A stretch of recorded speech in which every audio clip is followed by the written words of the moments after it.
Radhe oh Radhe. Welcome to the beginning of another live Sangha. May this be an offering to Sri Radha Krishna. And as we await our first guests to arrive, allow me to set the intention for this space as being a welcoming, all-inclusive environment open to everyone, regardless of their background, identity, orientation, how they're feeling today, what color shirt they're wearing, you name it. May we come together as fellow students of life to share positive sentiments, relate in one another's experiences, and uplift each other.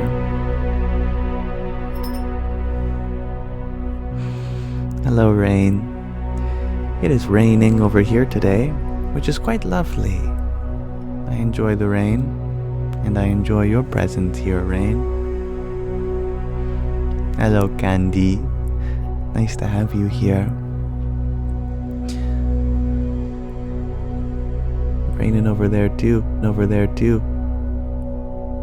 And namaste, Chloe. Hello, Carol. Namaste, Sky Guardian. And hello, Asma.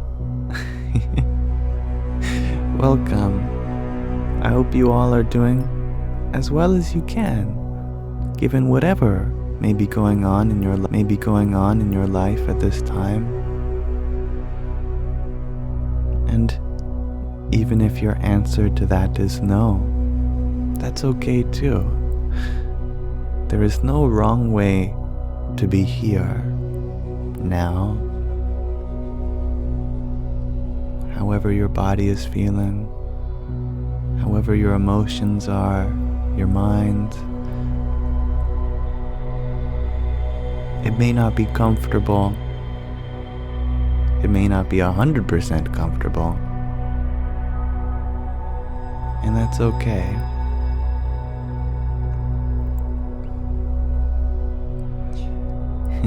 Jerry, sir, you ask if I plan to upload yesterday's live to YouTube. I thought I did. It should be up now, unless I accidentally scheduled it for the wrong day. But yes, it should be uploaded. Perhaps I can double check for you.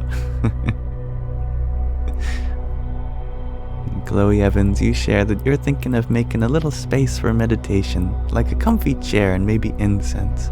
That's a great idea, Chloe. For thousands of years, many people in cultures where meditation is more common, we have put little rooms in the house just for meditation. Maybe in modern times, you could just have a corner of your room dedicated to prayer, meditation, contemplation, just a little peaceful place with a purpose.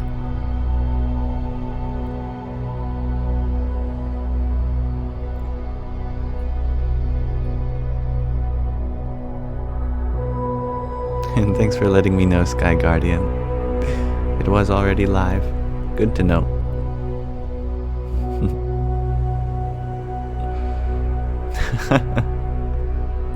Candy, you ask, how do you see him so calm? Are you like that every day? Or are you crazy when I'm not on TikTok? Yes, I save up all my craziness for off the live. Then I go nuts. And then I compose myself for the live. I'm half joking, because of course, I'm only human. I have many other emotions. But usually, when I am processing something, I'll take a day off from streaming so I can really sit with my emotions. Otherwise, I normally won't go live when I'm not already feeling calm. But if you look back at my life for the last few years, my calmness has been generally increasing in many aspects of life. And I think that's due to, the practical benefits of a spiritual practice. Okay. Thank you, Blaxi, for your heart me. Radhe, Radhe. Now, we're not actually at the Q&A portion of the live, since we've only just begun mere minutes ago. But I did have a question for you all today, and then we can read a short section from Roar of the Ganges, and then we can open up to Q&A. My question of the day today is a little more philosophical, but you're more than welcome to interpret it in any way makes sense to you. My question is, what is the most profound question itself? Jas, you share the question, who am I?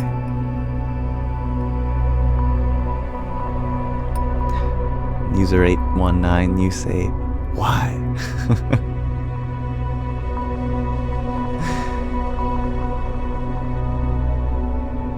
What is my purpose here? Asks Patza. What does God want of us? Why are we here? Asks Courtney. Where does our energy and soul go when we pass? Says Lindsay. Will the world ever be at peace? Asks Katrina. What was before time? Asks Alex Barrow. The happiest hippie. You ask, how can people see me for more than my illness? Alfie, you ask, how can I expand my teaching? Alex Barrow also asks, what is time and space? Katrina, you continue, will there ever be a time where there is no hate? Prema, you ask, who am I? Courtney, you ask, how to fully heal?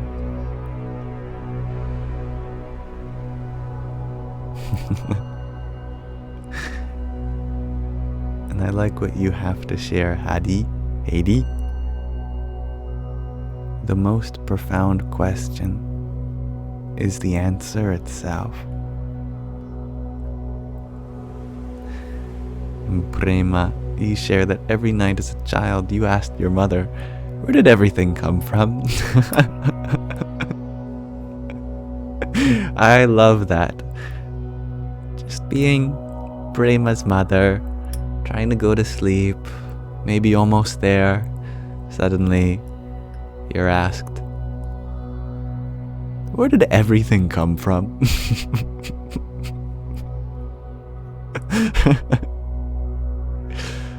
The times you have to admit as a parent that you don't know the answers to everything.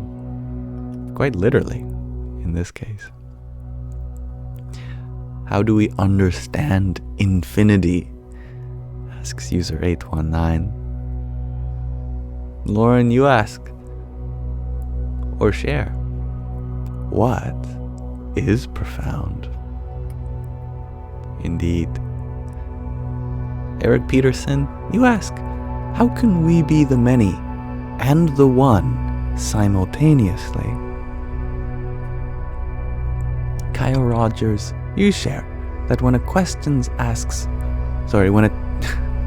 just called a child a question. When a child asks, why? With a genuine curiosity, that is the most profound. Ragnhildur, you ask, who created the creator?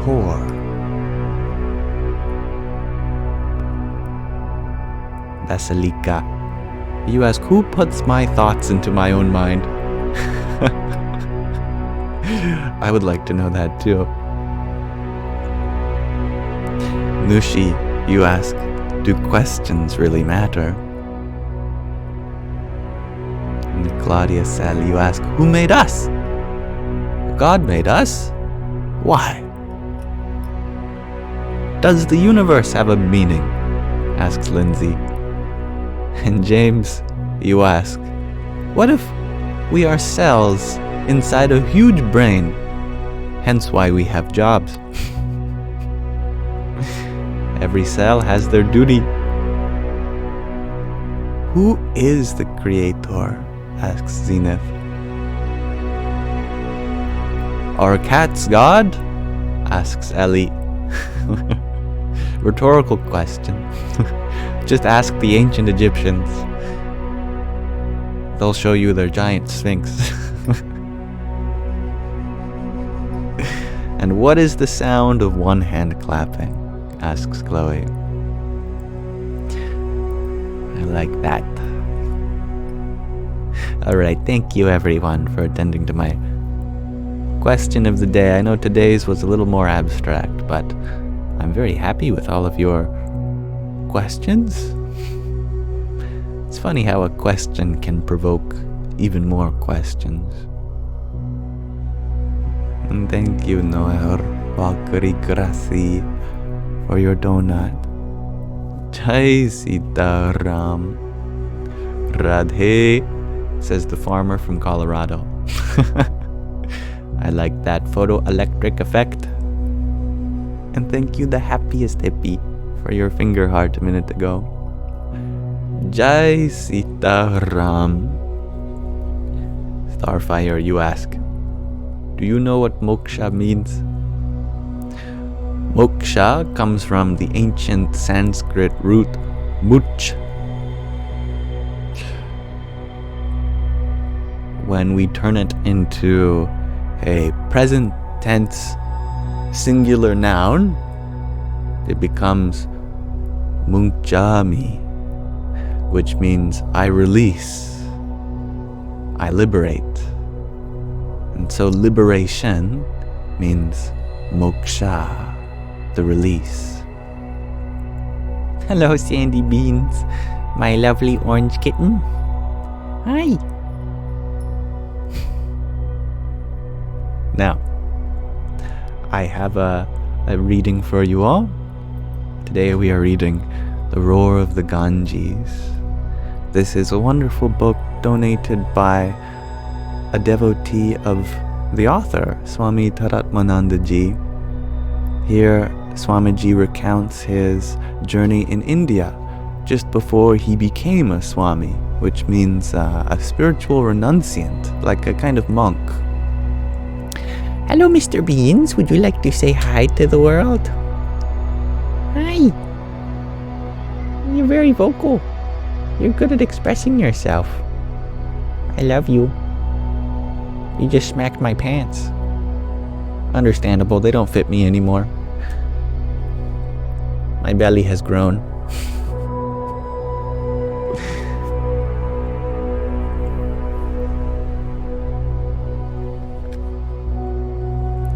So, Swamiji, then known as Mark, was talking with a Brit who also happened to be near Rishikesh, which is a very spiritual city, North India. Richard was questioning how he could be the one, how he could be that Brahman, ultimate reality, but also be a human being with a birth, a death, thoughts and feelings. And they got on to discussing a story about the 10th boy. There's another story that Mark wanted to relay to Richard. Sandy, you have lots of things to say. And your voice is important.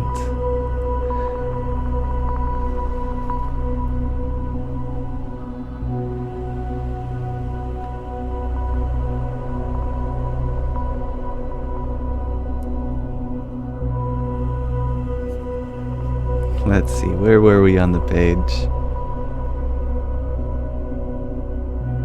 Alright. I gazed out the window at the Ganges flowing below, thinking about another story, one from the Mahabharata about Karna. Not karma, but Karna. I told the story to Richard. Among all the warriors depicted in the great classic epic, the Mahabharata, none was greater than Karna. Everyone praised his skill in archery and prowess on the battlefield. But in spite of his heroic reputation, he felt ashamed for having been born to low-caste parents. In ancient India, there was something called the Varna system, in which there were not classes per se of upper, middle, lower, but a kind of spiritual hierarchy between priests, warriors, merchants, and laborers. In the company of powerful kings and exalted warriors, he felt humiliated. He could not accept himself throughout his life. He struggled to prove himself, but nevertheless grew angry and bitter at his fate. Karna, however, did not know the truth about his parentage. He had actually been abandoned by his birth mother and adopted by peasants. In reality, his mother was a queen, and his father was the sun god, Surya. But because Karna did not know his distinguished parentage, he suffered tremendous humiliation and anguish. As our conversation continued, Richard and I discussed how the 10th boy and Karna both suffered because they failed to recognize who they truly were. As a result of their confusion, both had struggled in vain. Yet, neither of them could remedy their predicaments because they failed to address the real problem, their ignorance of their true identities. Stories like these illustrate how suffering arises due to ignorance of our true nature, ignorance of Atma, the soul or self. Not knowing the true source of happiness within, we inescapably find ourselves incomplete and wanting. We can unconditionally accept neither ourselves nor our situations. As a result, we are filled with desires and are driven to seek relief from our dissatisfaction. Therefore, we could say that desire and dissatisfaction are ultimately born of self-non-recognition. The failure to know one's true nature as the source of love, contentment, and fullness. This, indeed, is the central issue addressed by Vedanta, non-self-recognition, ignorance of one's true nature, ignorance about Atma. The 10th boy's problem was due to ignorance and confusion in his mind. The fundamental spiritual problem is also due to ignorance in one's mind. And if the problem is in the mind, then the solution must necessarily take place in one's mind. One Upanishadic sage expressed it succinctly. The mind alone is the cause for people's bondage and freedom. Or as the poet John Milton said many centuries later, the mind is its own place. It can make a heaven of hell or a hell of heaven. Just as the confused boy needed help to realize his error, we need assistance in dispelling erroneous notions about ourselves. The role of a spiritual teacher, guru, is to guide seekers to discover the nature, the true nature of oneself, Atma. It was the search for such guidance that brought both Richard and me to India. But as Richard had begun to discover, finding proper guidance, even in this land of saints and sages, is not at all certain.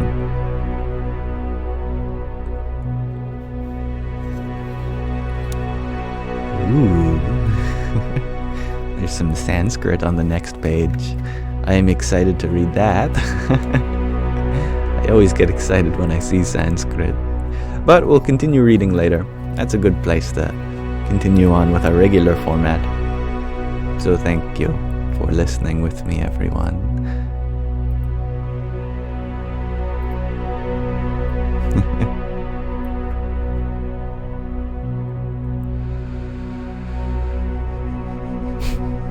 Berrywater, you ask, do I like The Lord of the Rings? I very much do like The Lord of the Rings. Thank you for asking. I love fantasy. I'm a big fan of its ability to express magic and heroism, destiny, being at odds with nature. I think it's a great format for expressing the hero's journey.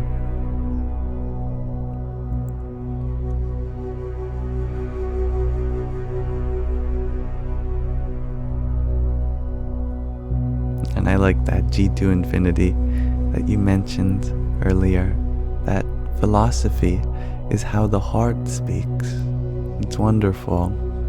And that reminds me of the ancient idea of holding the mind in one's heart. We like to say that the mind is up here, but we do a lot of thinking in here.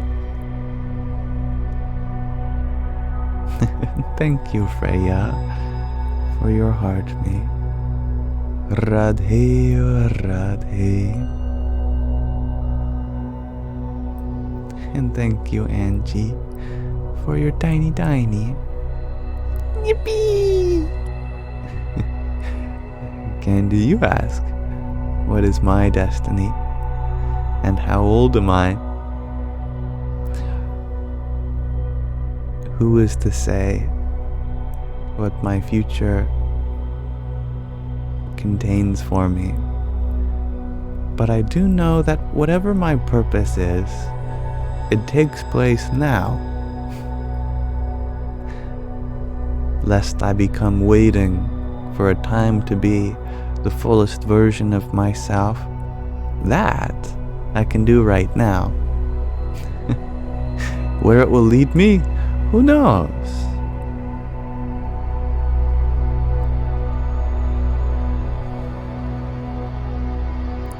And how old am I? Well, it depends what part of me, I suppose. You know, our skin regenerates every 7 days. So in some sense, I've only been here a few weeks. Other tissues in our body, like neurons, take many years to replace itself, like the ship of Theseus. Ship goes out on a great voyage, and during its journey, all of its boards, sails, masts, steering wheel, oars, cannons, it all gets replaced. People retire, they hire new people. By the time the ship of Theseus returns, everything has changed. So is it still the ship of Theseus? If so, what is it that is separate from all the change that occupies its identity? And if not, at what point did it change from being one thing to something different? Or is it always changing? So too, many things about us change. Our bodies, our personalities, our beliefs, our talents, our memories. We are very much a living example of the ship of Theseus. So it very much depends what part of ourself we are referring to. But of course, we like to be very simple. Start counting when one is born. In that case, I've only elapsed 22 trips around our local star.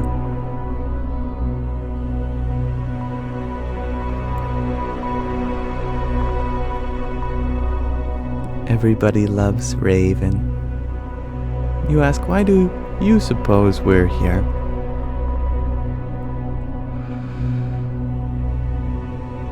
Here, there's nowhere else to be. Why? Out of causeless mercy. From that super void, that zero, not zero, that ability for not, NAUGHT. Somehow or another, we have arisen. And by we, I mean this whole existence. There could not have been, and yet there is. And what is? It's no mere simple creation. It's story. It's narrative.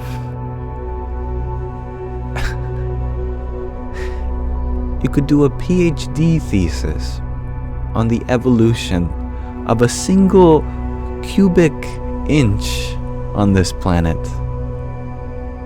Talk about all the different battles that came between various microbes. How the dust forms its swirling patterns here. How one time a bug had died, and many other bugs swarmed to get the nutrients from its carcass. How many great people stopped there. How one time it was underwater.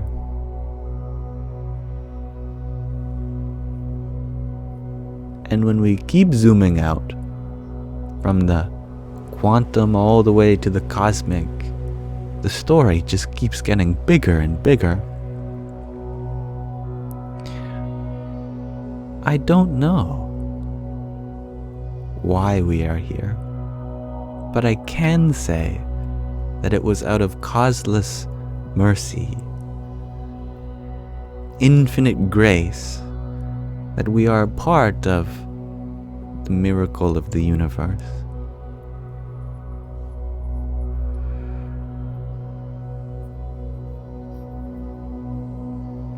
Thank you, Esther, for your rose a moment ago too. Ariom Tat Sat. Luz Reyes. And you share, what is a quark, if not a particle of information? What is not everything, but a dance of meaning?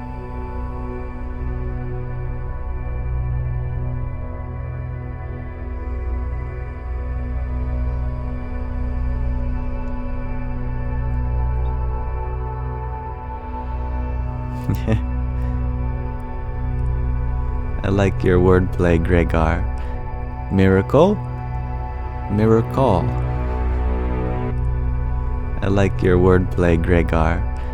Miracle? Miracle.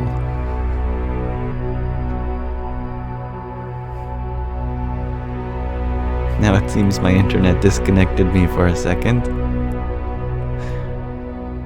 Do let me know if I have returned. I think I have.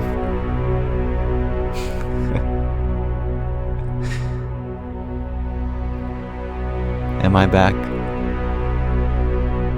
Do let me know. Yes, thank you, Melinda.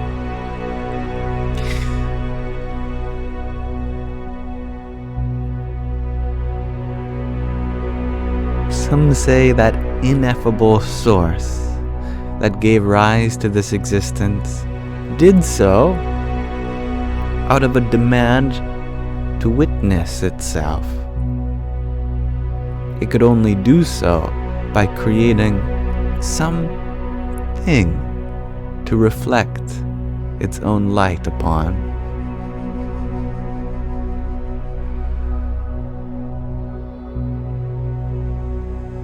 Cosmic frustration, artistic liberation, miraculous expression.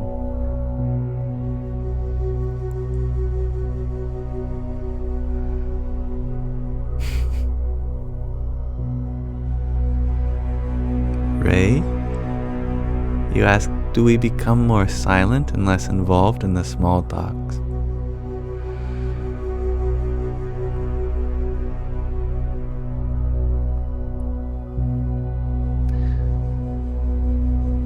We become more involved in the silence. Silence becomes louder because it says so much.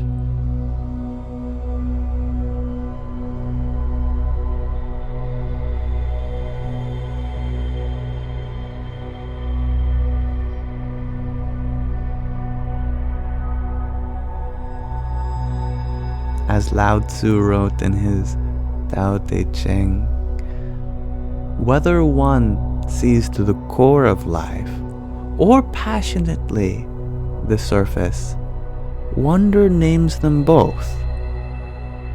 That is to say, we can get lost in the depths of the ocean, or lost amidst the surface waves.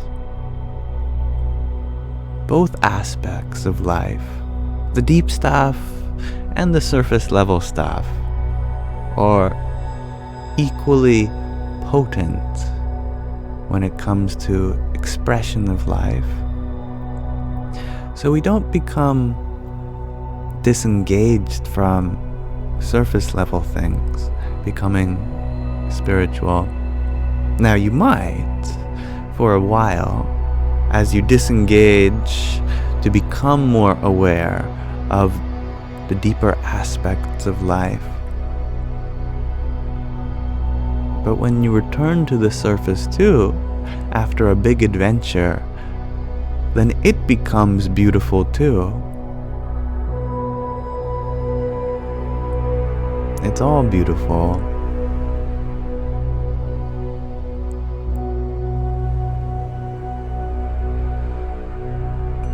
Courtney, you ask what to do when people make up lies about you at work.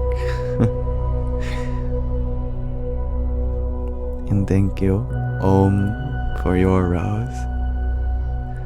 Radhe, Radhe. Something,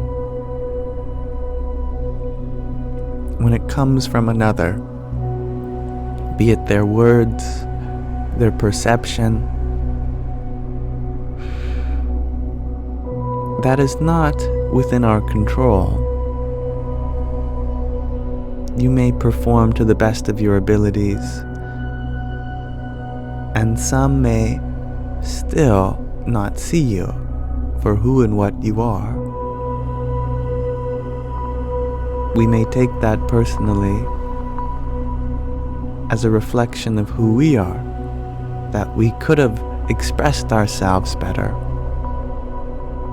that we have done something wrong. But truthfully, it says a lot more about them than it does about you. And if you understand this, then it's not personal at all.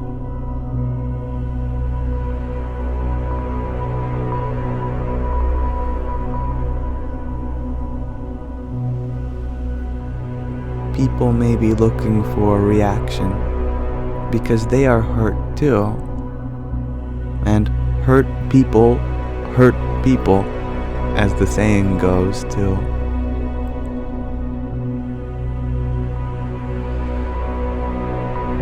The reason people do this is because they want to feel understood. And with a lack of emotional intelligence, they know that, well, if I'm hurt and you're hurt also, then we can understand each other. Fortunately, there are other techniques to understand each other. And it can be a very powerful thing to be the person to take the initiative, to engage in a patient form of understanding that's not at the cost of an eye for an eye, tit for tat, quid pro quo.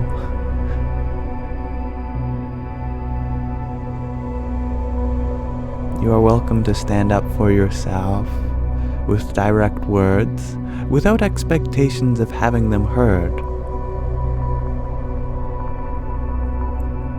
You can say, I'm sorry if I have done anything which has made you see me in this light. Know that I hold nothing against you, and I would like for us to be on better terms. How can we move forward? Now, if they respond positively to that, that's great. And if not, then you tried your best. You did what you could, and there's nothing more left for you to do but forgive and let go.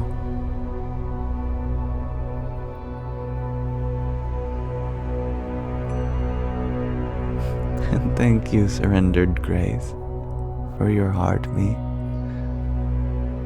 Om Tat Sat. And thank you, SEO Buddha, for your heart me. Jai Sita Ram. Cami, you ask, do humans who hurt us the most love us the most on the soul level? Many times that is certainly true. Consider when we were all younger. I know, as a fellow boy, as a child, I would pick on the girl that I liked most.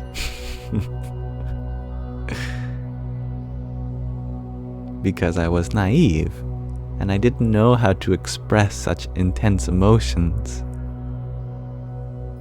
in any other way. I remember being in the principal's office with my crush, and my crush was crying. And my principal asked, "Why did you say such mean things to her? Do you not like her?"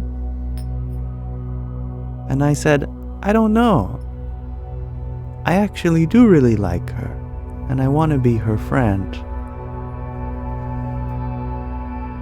It's so silly, in hindsight. As we get older, that quality might extremify.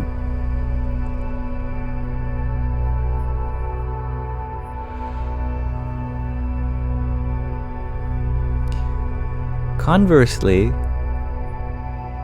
when we do love someone the most, then their words can hit us a little deeper.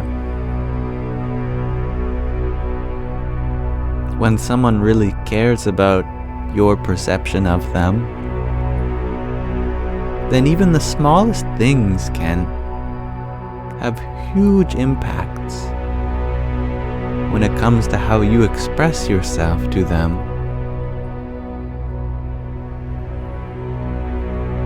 So I think there is a relationship between how connected we are with someone and the effect to which we may hurt them. For example, if someone who you've never met before walks up to you and says, "You're a terrible astronaut," you might just end up laughing, Because who are you? And what does that mean? We are just confused about the intention.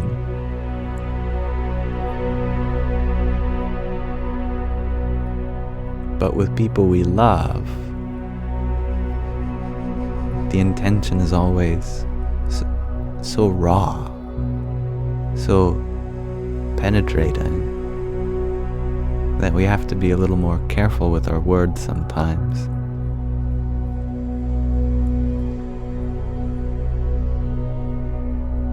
And thank you, Ginseng, for your friendship necklace. Radhe, Radhe. Nina, you ask, what if they get mad at you for not cheering them up? The power to be cheered up happens from within.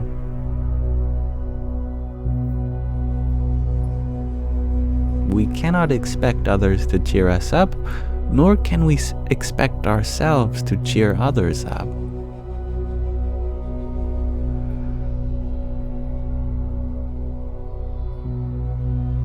That is why I always say that if ever you are left feeling better after one of our sanghas, then I'm proud of you for cheering yourself up.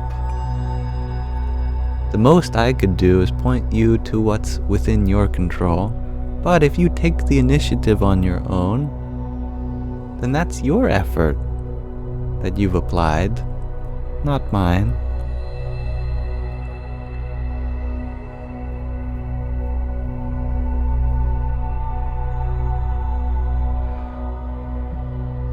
And thank you, Shakira, for your heartbeat. Radhe, Radhe.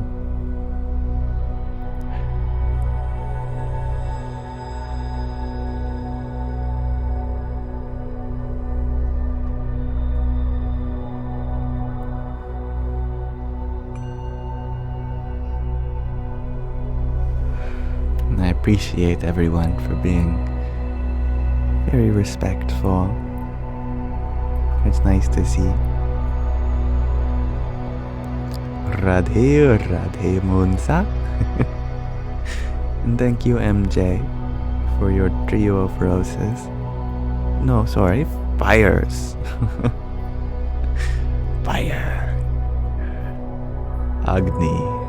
That's my word of the day, 31 planes of existence. Agni. Fire. It is perhaps one of the oldest words we know of. Agni. In the oldest scriptures, the Vedas, the oldest of them being the Rig Veda, the very oldest portion of it, the beginning, it starts with the first word, Agni, fire. It is from where we get the word ignite in English.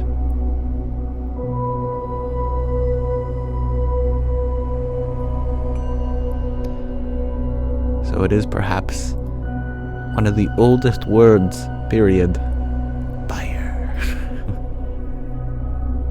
Which makes sense. And thank you, Abundant Anthony. You are very abundant. Thank you for your heartbeat. Radhe, Radhe. And good morning, woo woo. And thank you, Gina, for your pair of roses. Hari Om Tat Sat. Ooh, is that an Agni mantra, Prema? I love this. Om Agnaye Svaha.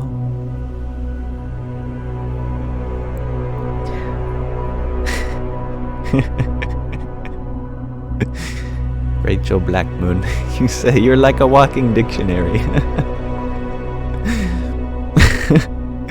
You know, in some sense, we all are. we're all just remixing the dictionary. Just pulling out words from that book and putting them in different combinations. And somehow, we understand each other. And thank you, Alfie, for your subscription. I am elated to be in your service. Radhe Radhe. Om Agnaye Svaha Namo Namaha.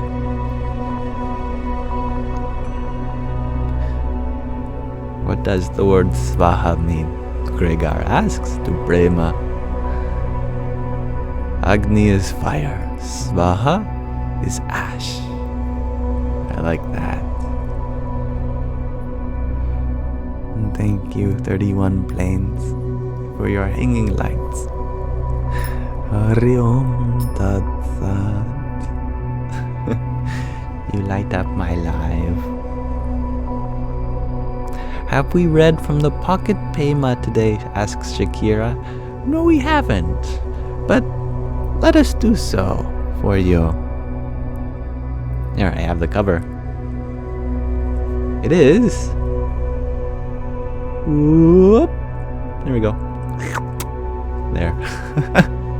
This is a little tiny book from Pema Chödrön, a Buddhist monk's catalog of different pieces that she's written. There, this is a nice short one. Number 77. There are no promises.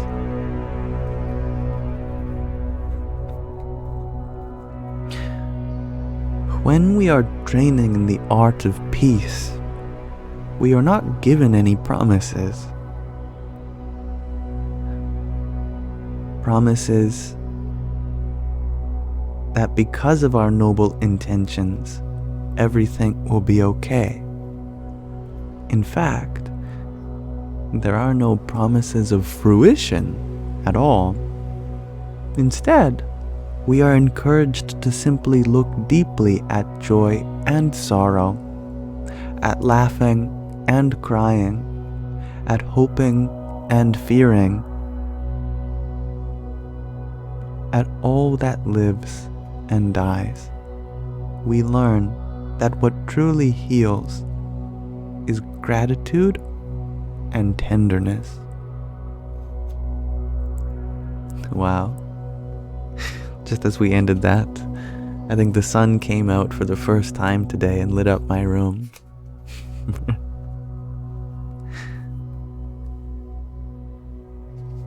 There are no promises.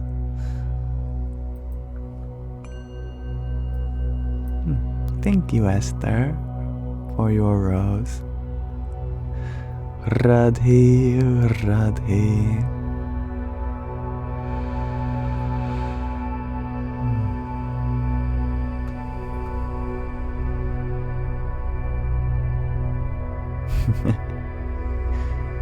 And I'm happy you enjoyed that, Shakira. Pema is awesome. I concur.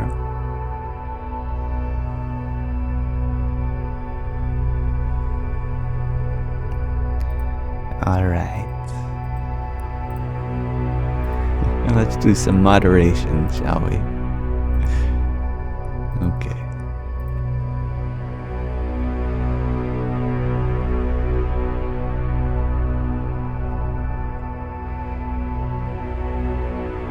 Alika, you had asked, can I speak on staying with someone who has no desire to grow spiritually? That's a difficult one, because indeed, when we love someone, part of what makes us love so deeply is their ability to receive our love and grow from it. We wouldn't keep watering a plant every day if it ended up withering away. We want to see the plant grow. We want our love to be received, and more than that, utilized. Everyone is like a beacon for love. And when we love another, there is a kind of grandma promise that that love is also going to extend to other areas in their life. Like when grandma gives us some money for our birthday, there's that grandma promise. I'm going to give you this for you to spend it not just on yourself, but on your sister and your friends and your mom and dad. Now, there's no guarantee that you're going to spend the money that way. You might just buy yourself a nice pair of shoes and don't tell anyone you received money from grandma. But the nice thing to do is to give love on behalf of the love you received. Now it's grandma's choice whether she continues to give you money, but she is far more likely to continue giving money when she knows that you utilize it in a productive way. So likewise, it's entirely your choice whether you want to stay with someone who might not be utilizing your love in a way that you see for them. And you're also welcome to express that to them. You could say, I love you so much for who you are now. And that includes all of the possibilities that I see for you and us in the future. And I would like for you to let me help you in your life, spiritually, physically, mentally, so that we can grow together as people. And if the answer is not something that you are looking for, then that's not something we can control. Being a vibrant source of love doesn't imply that you are going to be received as one.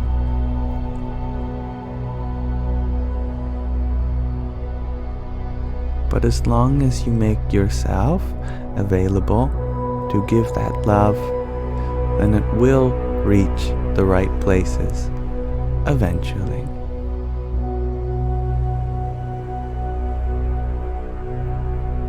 And thank you, Angela, for your rose. Radhe, Radhe. White Tiger, you ask, do I know the teachings of Yogananda? Paramahansa Yogananda and his guru, Swami Sri Yukteswar Giri, and his guru, Lahiri Mahasaya, and his Param Gurudev, Mahavatar Babaji. No, I never heard of him.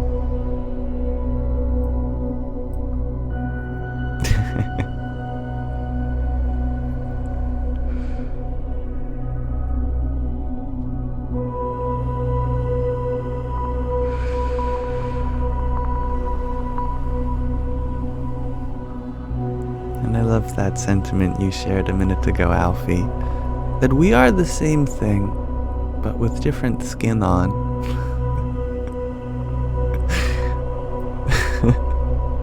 Although a little gross.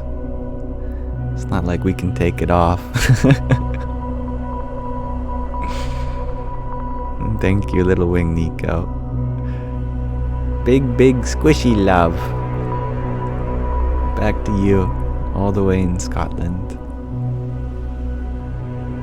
God in drag, says Jesty, who echoes the quote from Ram Dass. Oh, I love that. That's great.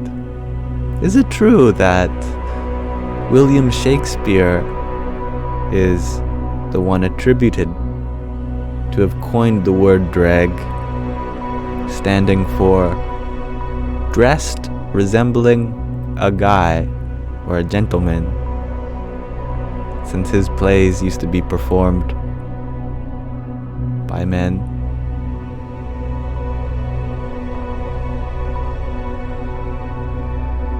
Absolutely. We are God dressed resembling a guy. Call that Gudreg. Doesn't work.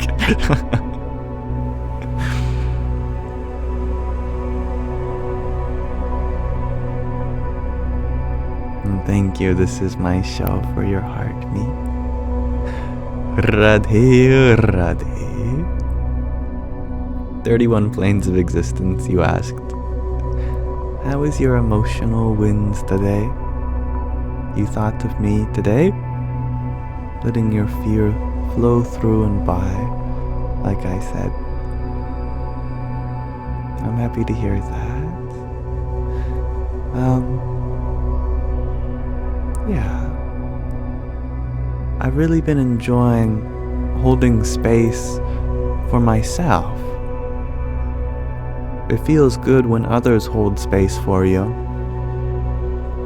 Like when we're just listening to them. We're just feeling how they're feeling. We're not trying to solve their problems. We're not trying to take their feelings away. We're just feeling it together, you know? Like, if your girlfriend is mad at their boss, come home from work,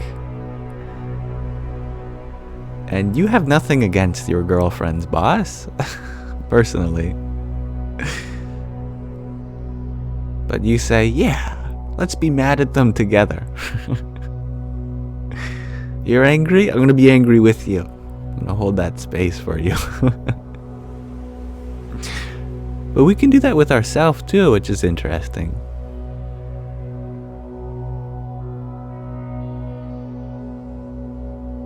It's like, yeah, I'm sad. Yeah, I'm gonna be sad with myself. Let's do it. I'm gonna hold space for myself. Just feel it. Feels good to do that.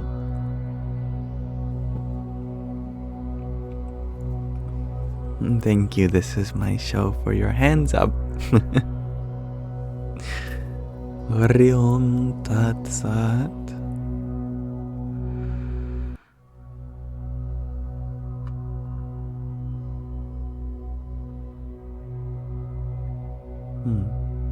Thank you, Angela. I'm happy to be of any help.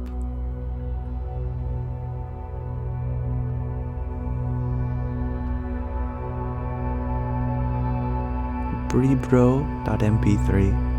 You're asking, how come you only do lives now and removed your old videos?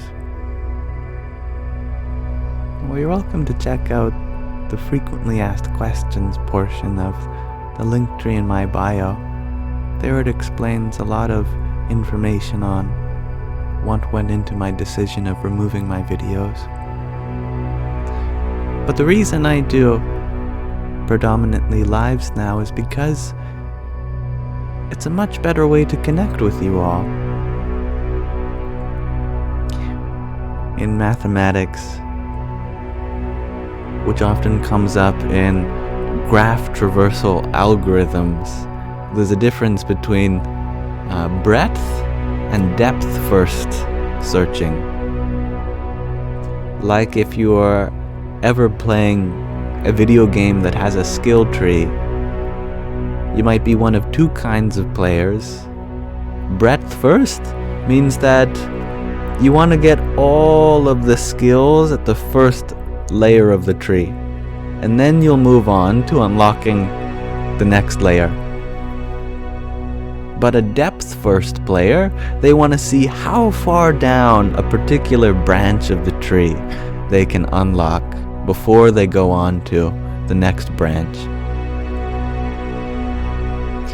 I think making static videos covers a broad audience. I can reach many millions of people that way. But I don't reach them that deeply. In a live, although we sacrifice that breadth, we gain it back in depth. So I'm able to reach a lot deeper. And I think when it comes to spirituality, depth is more important than breadth. Like Jesus, for example, he didn't try to gather millions of people all at once. There's famously only 12 apostles. And he gave those 12 all of his love. And yet they were able to share the gospel that much more efficiently.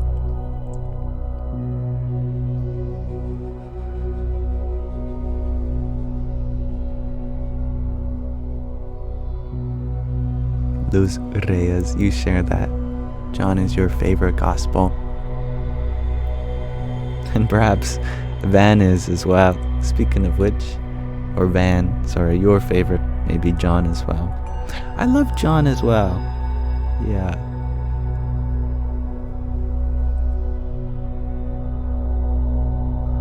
I think my favorite might be Matthew. It was my grandfather's favorite.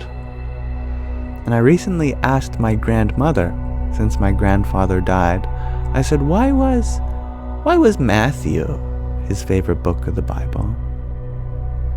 And she said, well, your grandfather was very logical.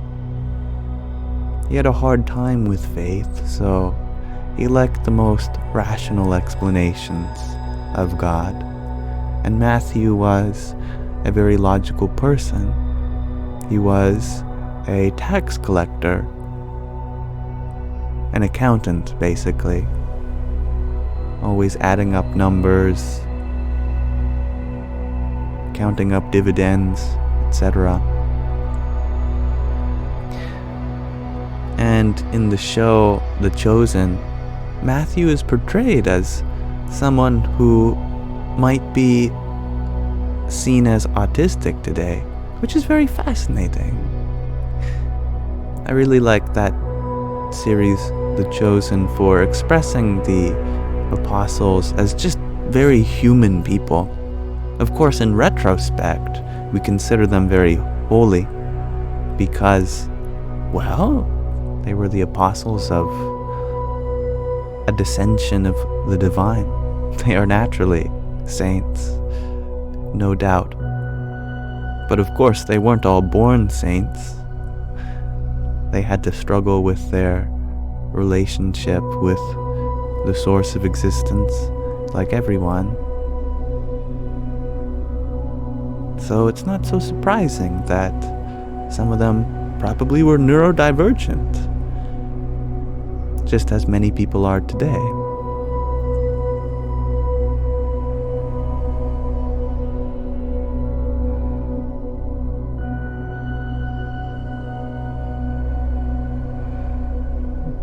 And thank you, oh one whose name is still on my bucket list to learn how to pronounce.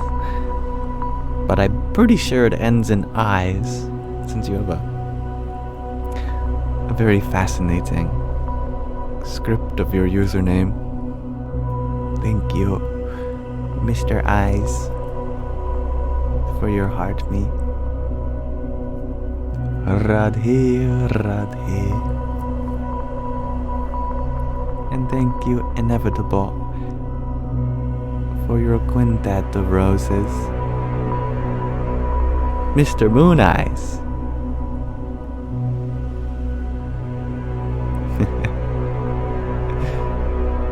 You are from Iran. Well, thank you. I'm happy to have you here. And thank you, Esther, for your rose. Hari Om Tat Sat.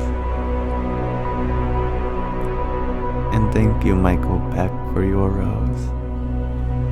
Jai Sita Ram.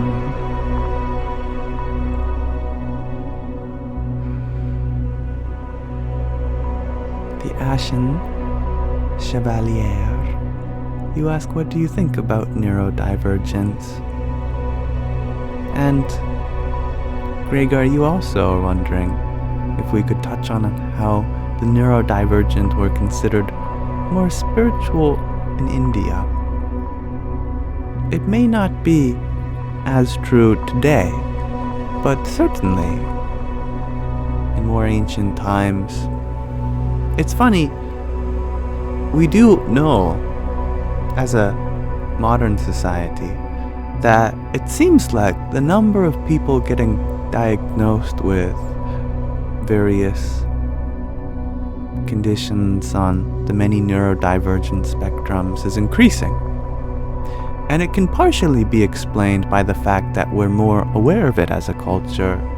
We are gradually less stigmatized to it. But I think if we go really back in time, there's another factor that we forget about. And it's that there are many spiritual qualities which are exhibited in the overlap between great sages, saints, spiritualists, and what we might call neurodivergent today. I think my favorite example comes to do with ancient India and the Brahmins. These are the highest class of society, or caste rather, who controlled spiritual teachings. And there's many rules and regulations for how to be a Brahmin. But from another perspective, these so-called rules just sound more like traits of a neurodivergent in today's vocabulary. For example, as a Brahmin, you had to make sure that no one that you didn't like was watching you eat your food.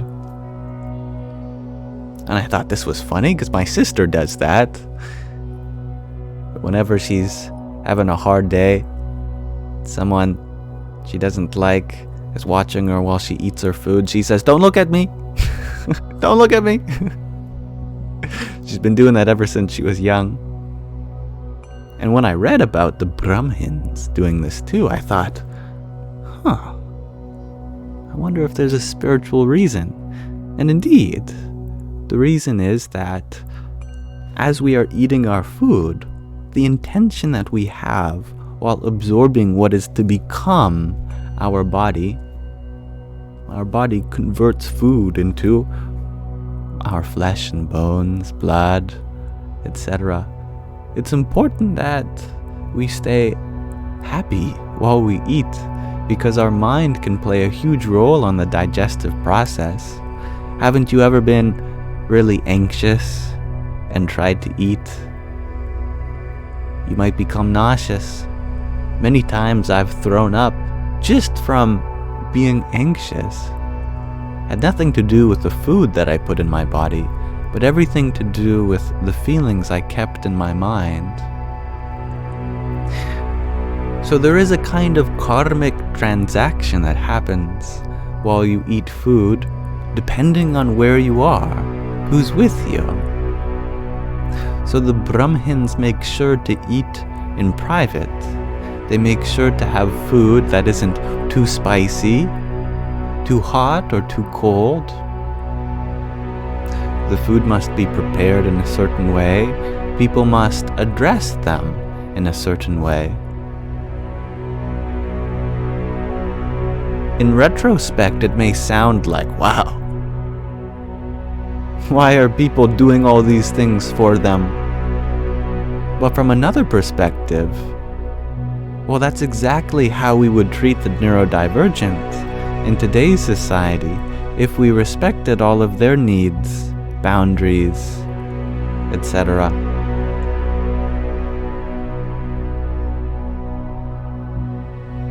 So this has led me to believe that the neurodivergent is not a kind of being which is any less than. It is a sensitivity to the spiritual aspects of life. And in absence of a spiritual society, it may seem like something's wrong with you, when really the problem is that your spirituality has yet to begin.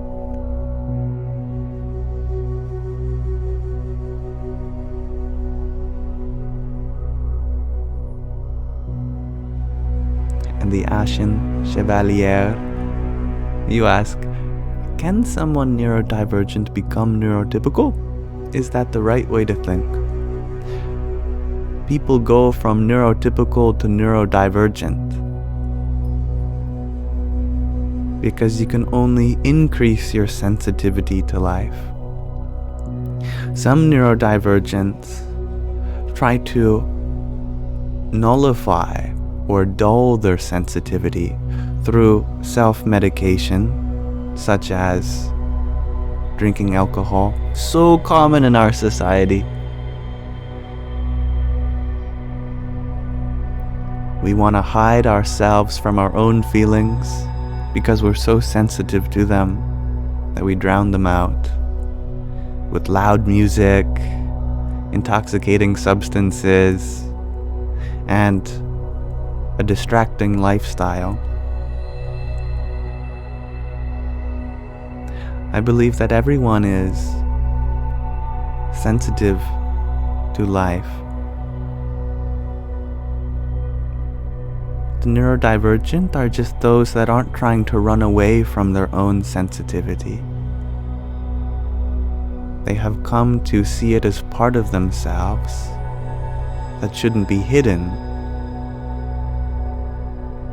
Whereas the neurotypical are just the same, only they have yet to learn how to accept that part of themselves, how to come in contact with the deepness of their own soul, how to drop their own mask, let alone realize that they have one.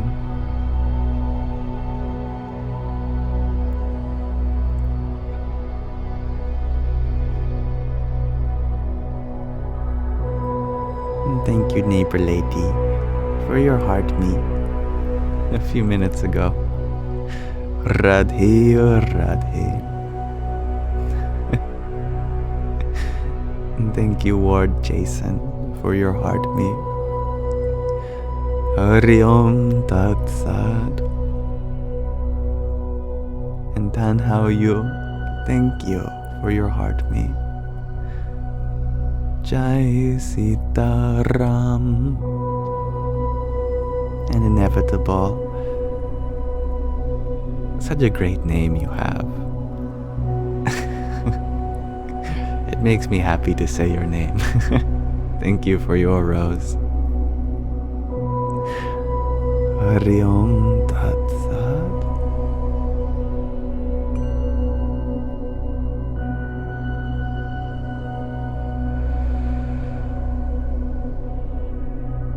Jack, you asked an interesting question. You wonder the depths of my darkness. Is perhaps my wisdom a shallow shadow?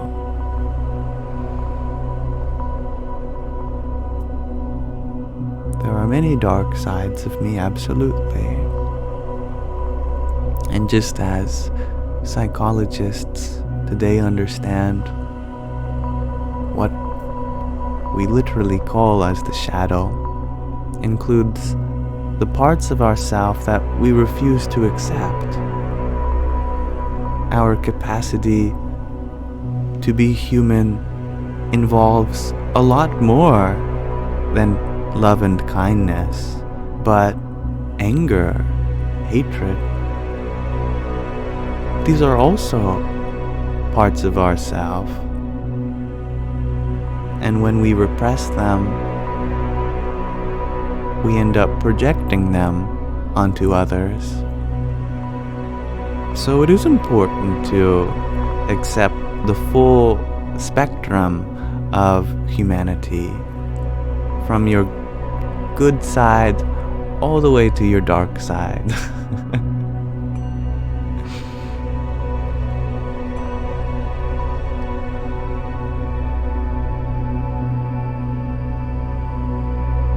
Thank you, John Simon, for your heart me. Radhe Radhe.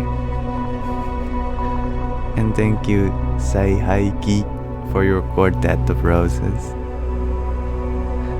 Hari Om Tat Sat. Ginseng, I can certainly turn down the music for you. Here, I'll turn it down. There we go.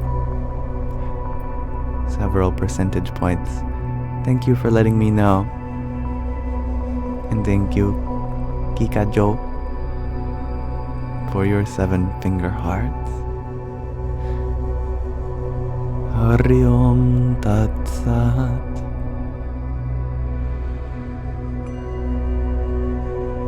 And Luz Reyes, you share that your darkest moments came being a mother was too difficult for you. You were so young. Motherhood is an unquestionably expanding time for one's soul. So many feelings arise, both good and dark. I really like that in Hinduism, for example. You know, we represent the feminine as happy and beautiful and full of color, as in the form of Radha. But she can also be expressed here riding a lion with weapons in each hand. This is Mother Durga Mata. She is preparing for a war, a battle. Or even more than that, as Ma Kali, with her tongue sticking out, 1,000 heads, 1,000 arms, and a mala of heads around her neck, weapons in each hand. Here she is even stepping on someone. I'm not sure you can see. And this isn't a demoness, some evil entity. This is God. And her anger, her darkness is divine, not something to be removed. It is a totally valid facet of life.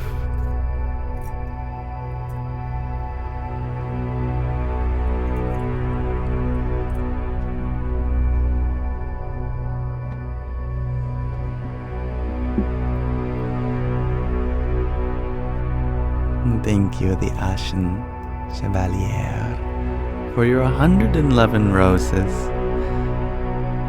Or as I used to say, 11D1. Thank you. Radhe Radhe. And thank you, Sai Haiki, for another rose.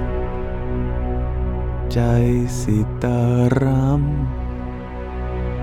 And DJ Amila, thank you for your heart me. Hari Om Tat Sat. Big man on campus. you ask? For me to tell you something that'll change your life. Alright.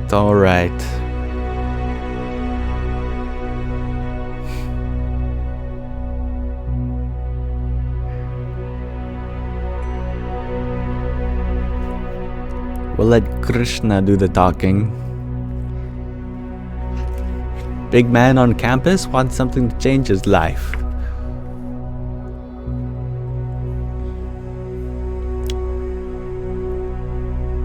The seers have sung about the field and the knower of the field, in many ways, in various hymns, and also by the rational and convincing words indicative of Brahman, the ultimate reality, the great 5 elements, ego, intelligence, and also the unmanifested, the 10 senses, and the one, and the 5 objects of the senses, desire, hatred, happiness, sorrow, the aggregate of all of these, consciousness, fortitude, the field, with its modifications, have thus been described in brief: humility, unpretentiousness, non-injury, tolerance, sincerity, guru seva, cleanliness, steadfastness, self-control, indifference in regard to the objects of the senses, and also absence of ego, perception of the evils of birth, death, old age, disease, and the resulting sorrow, non-attachment and non-association with son, wife, home, etc., and constant even-mindedness on the attainment of the desirable as well as the undesirable, and unalloyed devotion unto the self, without separation, inclination to live in a solitary place, distaste for society, people, steadfastness in the knowledge of the self, contemplation on the goal of true knowledge.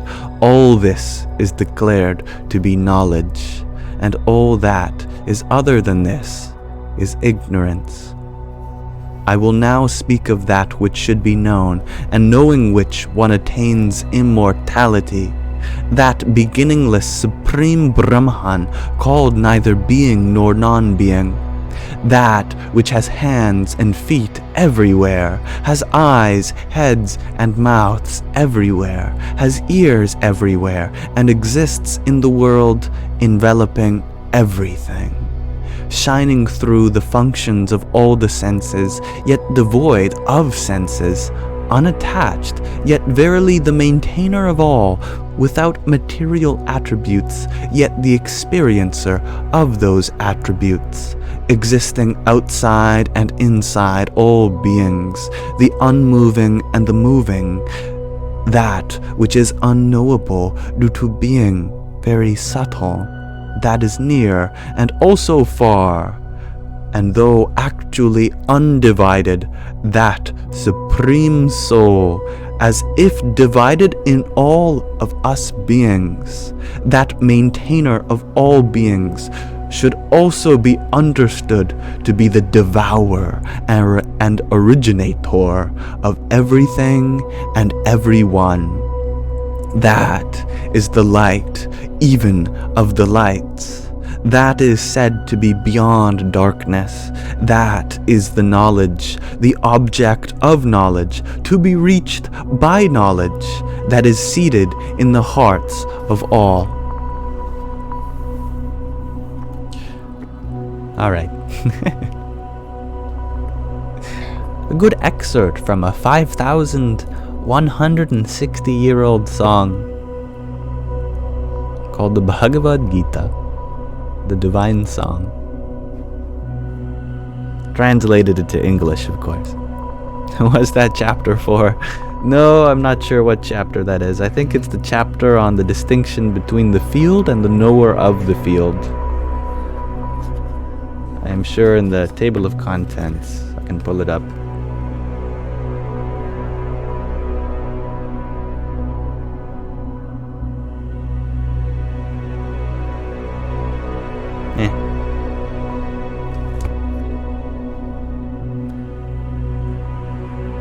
Thank you, John F., for your rose and finger heart. Ariom Tatsat. And thank you, the Ashen Chevalier, for your rose. Jai Sita Ram. The truth you love, you say, hey Yam, how much you know about Hinduism? Practically nothing. Of all that can be known, it would take 400 years to read every scripture of Hinduism without taking any breaks.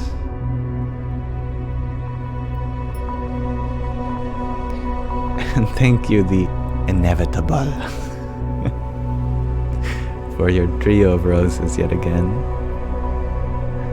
Radhe, Radhe.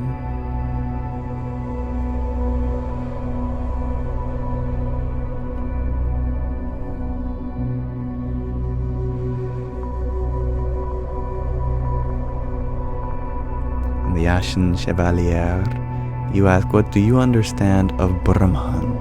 Fully and truthfully. Brahman comes from the root Br, meaning to expand.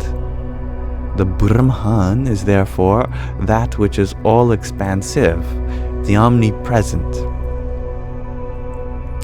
It can be described as space, the Akash, though to be entirely precise, the Akash, the space, is merely the first descension of that Brahman.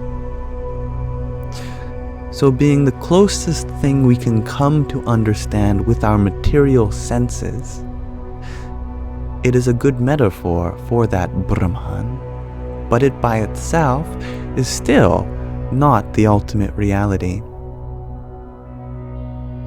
In case you are wondering, Akash is that quintessence, the fifth element. From Brahman emerged space. From space emerged air. From air emerged fire. From fire, water. And from water, earth. Even cosmically, this is true. The first existence that came from that expansion of the Planck epoch after nucleosynthesis was a great expanse of helium, hydrogen. That air condensed into great balls of plasma, fire, as the stars. In the heart of those dying first generation of stars, higher and heavier elements were fused, which through supernovae were spread amongst the stars, such as, higher elements, heavier elements. It's 118 of them. These heavier elements could undergo chemical reactions through ionic and covalent bonds, formed molecules such as water.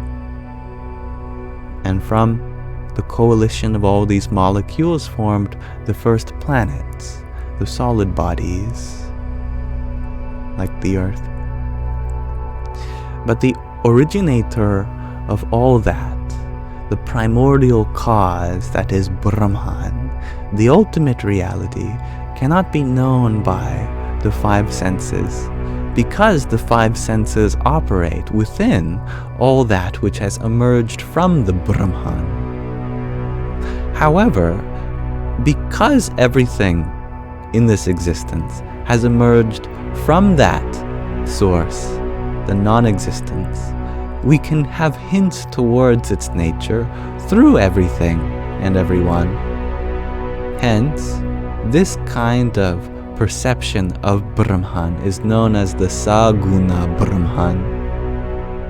Saguna means having attributes, having form. So through all this form, we come to know the source. But the source itself is nirguna, without form. It cannot be known by sight, by sound, by taste, by smell, by touch. It can only be inferred based on all that which does exist. And through the process of neti, not this, not that, by negation of all that which does exist, coming to the non-existence, we find what is the source.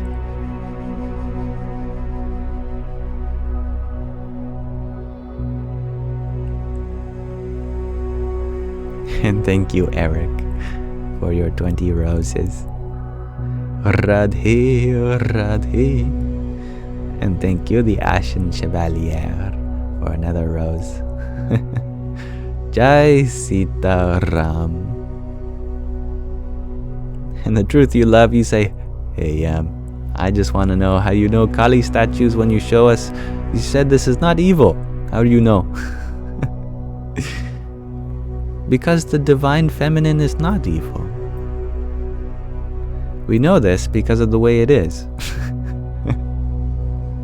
Have you seen that video of that guy who's showing you a type of tree?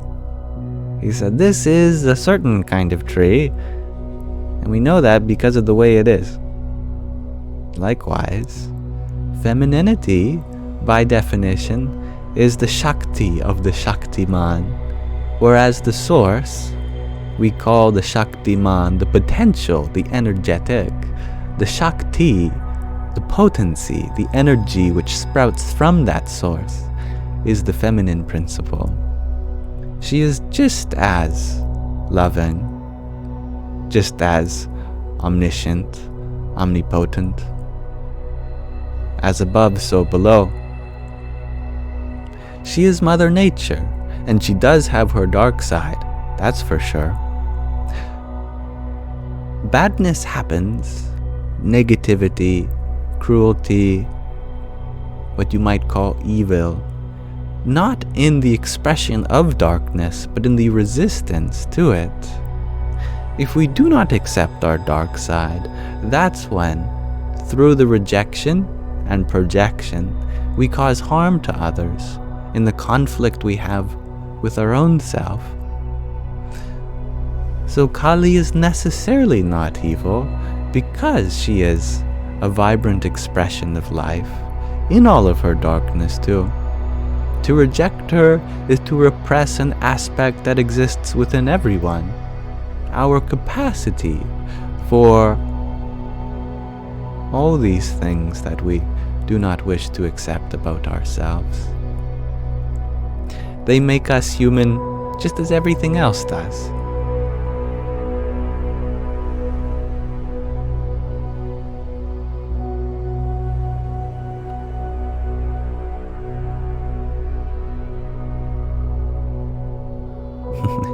The Ashen Chevalier. You ask, is it wrong for a guy to be feminine?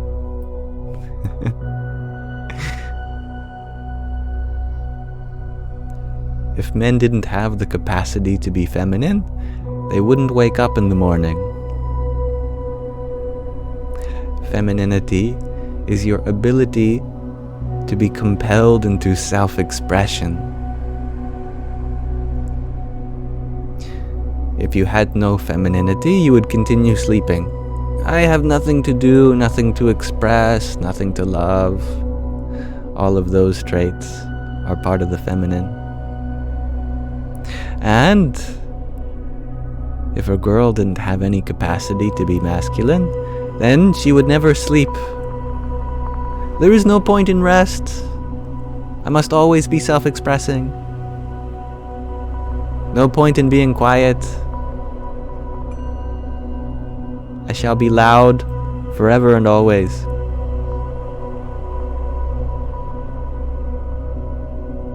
As such, the waking state is feminine.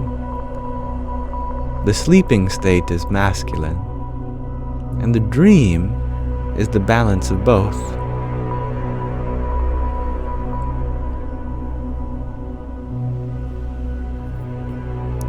Thank you, Mount St. Gotol Organics, for your fruit friends. Ariom Tat Sat. And thank you, Ragnhildur, for your trio of roses. You would like me to explain further. Alright, let's start with definitions. What is the definition of the feminine and what is the definition of the masculine? The definition of both has nothing to do with biology. More than 5,000 years ago, in the ancient scriptures that are the Vedas, they put it so effortlessly.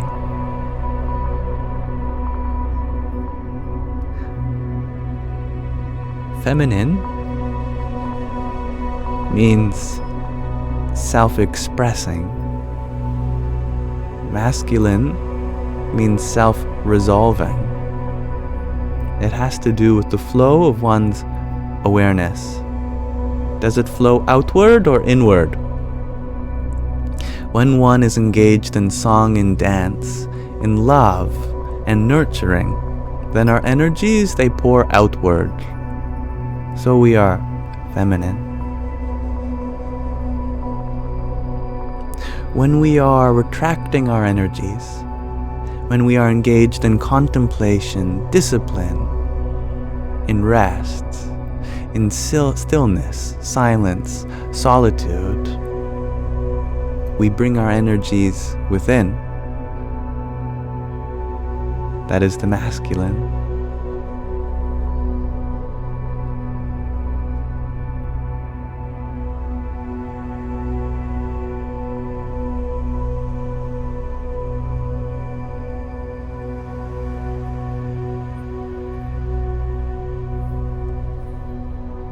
It exists within everything and everyone, and without balance, then we overextend ourselves or isolate ourselves.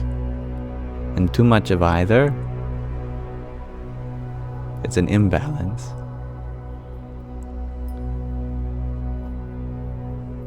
And hello, Priscilla. Thank you for your rose. Radhe, Radhe.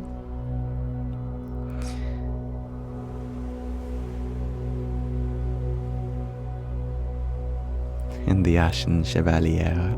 You say living is hard. Yes, it is. But if it were easy, no one would do it.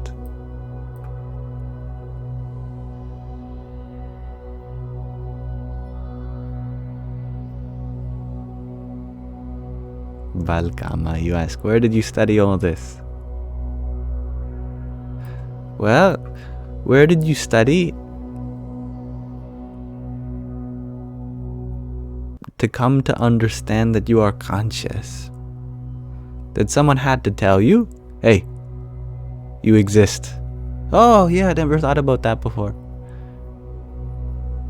No. It's just a realization that happens. You don't have to go looking for it. Just one day, oh wow, I exist. Yeah, that's cool. I guess I always knew that, but I never really opened myself up to that concept deeply. Likewise, in spirituality, you don't have to go out looking for anything. You don't have to read any books. You don't have to listen to any lectures or go to any teacher. What's within your existence is obvious. We just never open ourselves up to it. And hello, Hexican.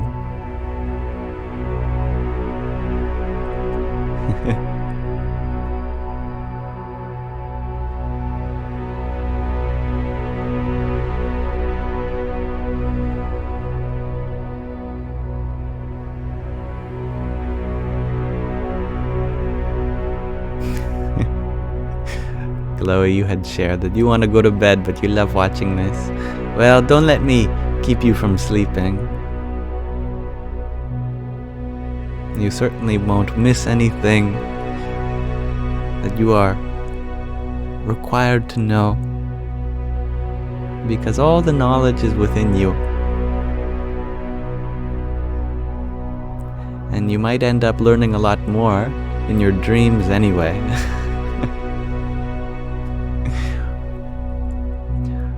Om Namah Shivaya.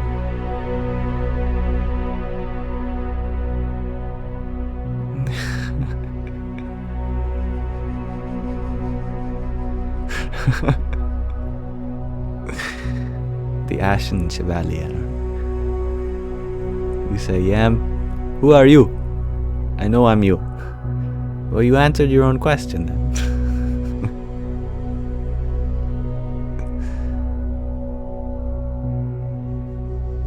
No, we all have our own unique personalities, talents, aspirations, inclinations, aversions, and desires. We are one, and we are many.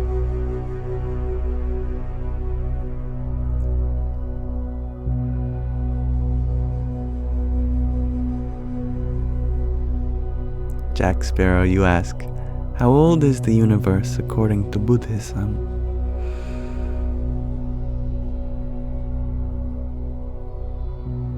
That's a good question. I know that the Buddhists, they are very big on letting go of a time dimension. So in some sense, you could say that this moment has come into existence now. At the same time, it has always existed now. Eternal and ever new.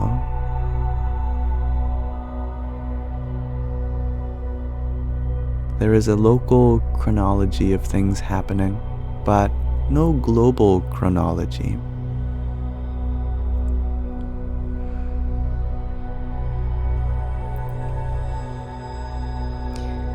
Now, what is your name? White heart emoji.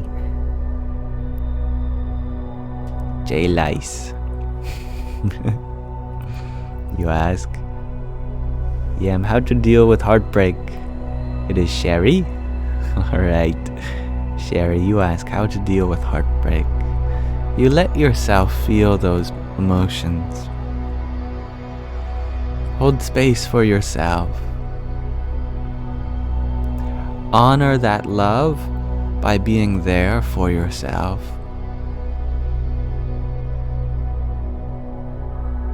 The heart wants what the heart wants. Nothing I can mind. But I can tell you to allow yourself to feel this way. It is so human to have a broken heart. It's practically what makes us human. So you are so perfect in your heartbreak because there's no other way to be human.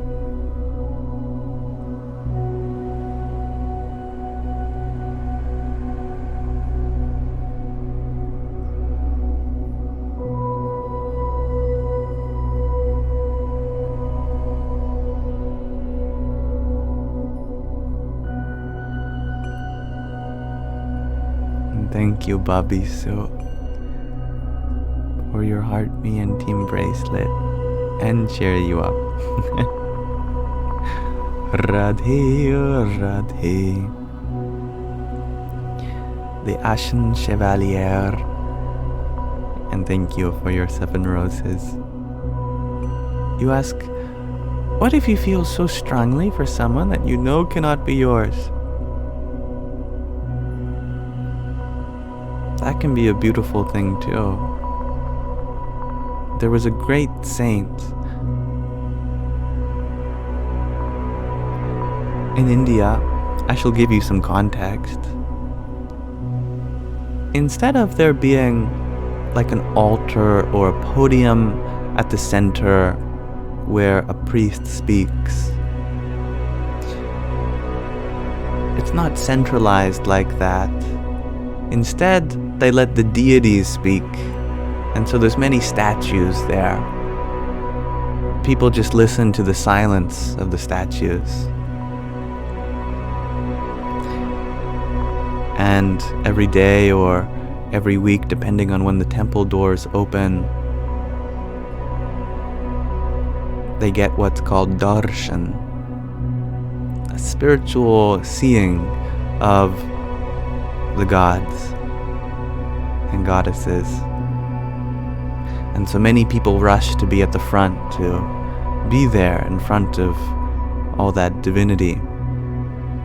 But one saint always stood at the back. In fact, he would stand on a nearby hill, just lined up enough to be able to get that darshan when the doors opened, but he wouldn't step foot in the temple at all.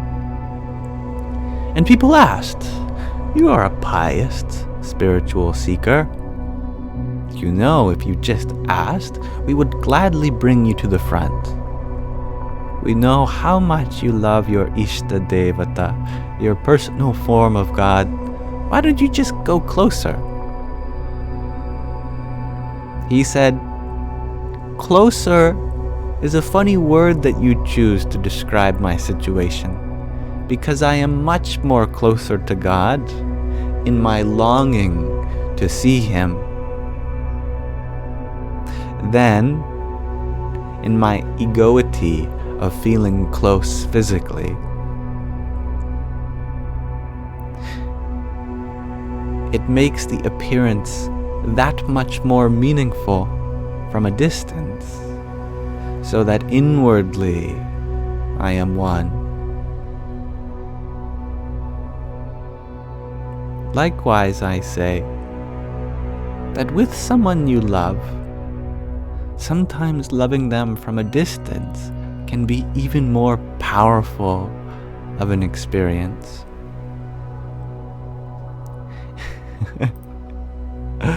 Spaghetti Spork, you are Michelle again. Good to see you. Good night, little wing Nico. It must be quite late for you. And thank you, the Ashen Chandelier. Not chandelier. Chevalier. But you are just as bright and beautiful as a chandelier. Nonetheless, I thank you for your quintet of roses a minute ago. Radhe, Radhe. And thank you, this is my show, for your boxing gloves. Hari Om Tat Sat. Jack Sparrow, you ask if you worship anything in Buddhism. That choice is left to you. There are many Buddhists that do look up to the Buddha as an incarnation of truth, and hence there is kind of a reverence for them, a worshipping that happens. But there's also many Buddhists that merely view the Buddha more philosophically, as someone who has awakened to the truth. But it's not our duty to have reverence for people who are awakened. It's our duty to become awakened ourselves. And both practices are valid.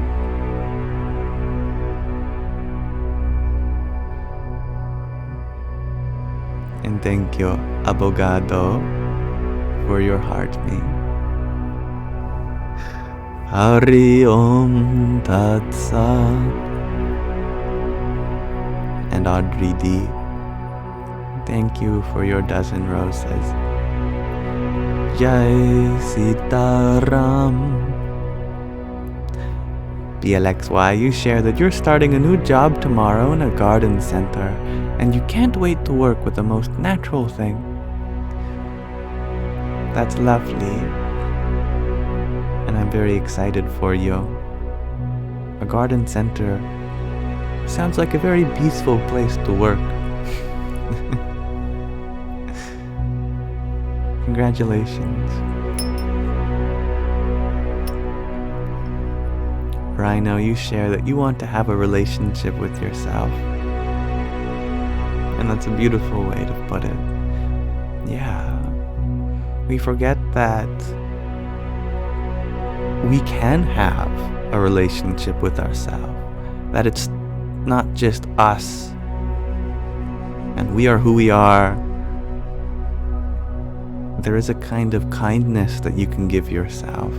Patience, compassion, understanding, just as you would anyone else. You know how many people in your life deserve it. Why wouldn't you too? It's because you're aware of all your mistakes, all of your thoughts. And that's what makes you human.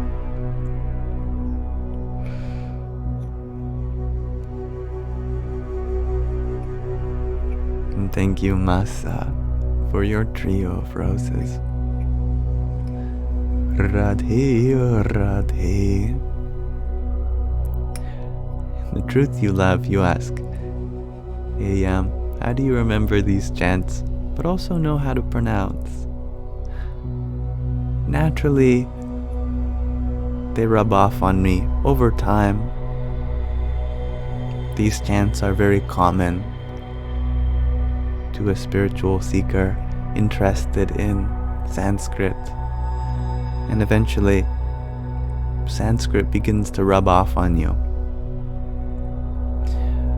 How one knows how to pronounce them is a very interesting question, because the language goes back many thousands of years. Vedic Sanskrit is the oldest language we know of, descending from Indo-Aryan or Indo-Iranian or Proto-Indo-European. It's very messy. But there have been speakers of Sanskrit for as long as we have recorded history. So as a spiritual tradition, it never died out. Additionally, the sounds of Sanskrit are not arbitrary. English has an alphabet that goes like this: A, B, C, D, E, F, G. We put it to a nice tune, but it hides the fact that it's a random order, isn't it? We start with a vowel, and then 3 consonants, and then another vowel. You know, why are the vowels mixed in with the consonants? You might come to say that, well, we have to put them in some order, and that's just how they happen to turn up in. And that's true. But Sanskrit is different. It orders it not in a random sequence, but in a 2-dimensional grid, where the rows correspond to places of articulation, and the columns correspond to kinds of modifications we make to our air tract. It is like a linguist's dream, because the language itself is phonetically arranged for us. That means the position of each sound tells us how to pronounce it. Could you imagine just knowing the position of a letter in the alphabet tells you how to pronounce it? If I say to me the 10th letter of the English alphabet. Well, by memorizing it, you might count up to K and say it's K, K. But the number 10 had nothing to do with the sound K. In Sanskrit, it's quite the opposite. If I mention a sound that exists in, let's say, why don't we play a game? Someone give me 2 numbers from 1 to 5 each. I'll just do whatever first comes up. 2 and 3. Okay. So second row, third column, the second row, that is the palatal sounds. The third column, that is the aspirated, no, it is the unaspirated, voiced palatal sound. So palatal is formed by bridging our tongue towards our soft palate. Non-aspirated means we don't make it breathy. And voiced means we give it voice before we release it. So that would be ja. In English, that's the letter J. Ja, ja, ja. So just by knowing the position of the sound you're referring to, we know how it's pronounced. So that's a very long-winded answer as to why we know how to pronounce Sanskrit, because its structure is so perfected. And in fact, that's what the word Sanskrit means. Or in Sanskrit, it's technically pronounced Samskritam, and it means perfected. It is a perfect language.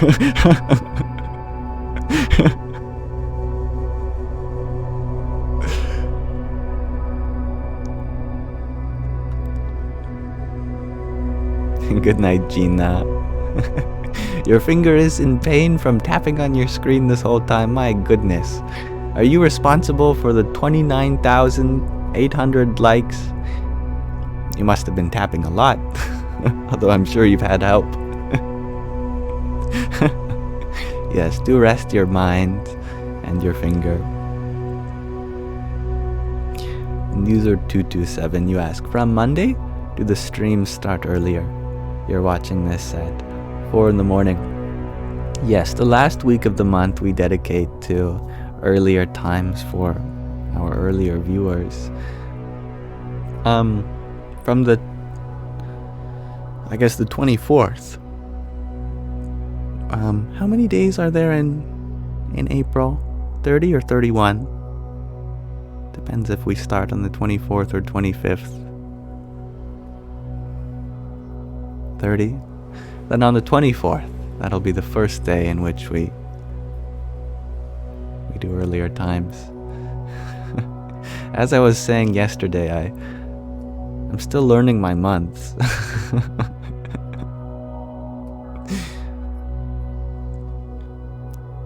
Michael Peck, you ask, is enlightenment real? I don't know. But I do know that as you embark on a spiritual journey, life gets easier and easier. And I don't think there's ever a time where you could say that it's suddenly easy. But as Pema Chödrön puts it, the waves that hit you end up getting smaller and smaller. They keep coming.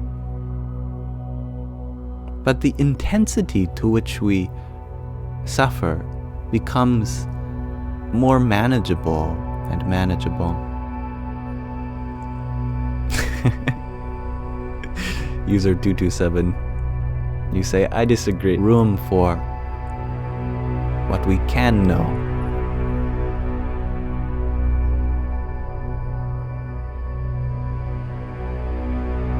And thank you, MJ, for your 17 roses.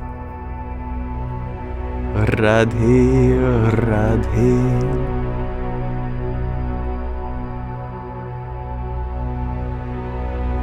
Sonam, you ask, what does having faith feel like? I used to think it was emotional, but now I trust the divine like I would trust a best friend. Is that something similar? There are many levels of trust. And your form of trust is exactly what Krishna represents. Because there are many different forms of God depending on how you feel about them. Some people, they see God as like a king. And so as a servant to the king, they are an inferiority. Nothing wrong with that. That's genuine faith. But faith knows no form in particular. Some people view God as a young man, like Jesus in his 30s. They view him as a source of humility, compassion, and there isn't so much of an inferiority complex. There still is reverence, there still is faith there, but he doesn't wear a crown, at least not one made of anything but thorns. Some people prefer baby Jesus. They are so evolved in their faith that they say, I don't need to be taken care of by you, God, anymore. You have given me enough. Now I want to take care of you. Be my baby. And God says, whatever way you approach me, I shall reciprocate. Such is why the atheists are also valid. The atheists say, God does not exist. And so God says, and to you, I won't bother you. I'll leave you alone. You don't want my love, that's okay. I will still give you my love, but in other ways. Anonymously. Some people prefer seeing God as their friend, like Arjuna saw Krishna as his friend. Some people prefer seeing God as their sole beloved, like how Radha sees Krishna. Faith comes in many forms. It's dynamic.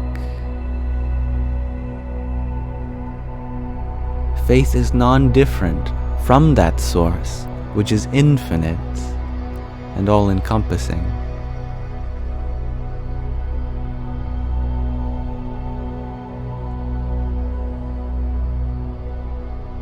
And thank you, Mahina, for your rose a moment ago. Hari Om Tat Sat.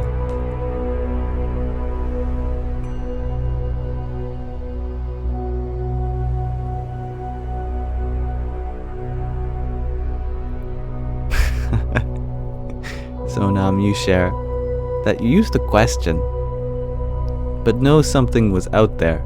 Now I'm just like, oh, it's okay. Krishna is here. Yeah. You know, what's all this formality? My friend, the source of the universe, is here.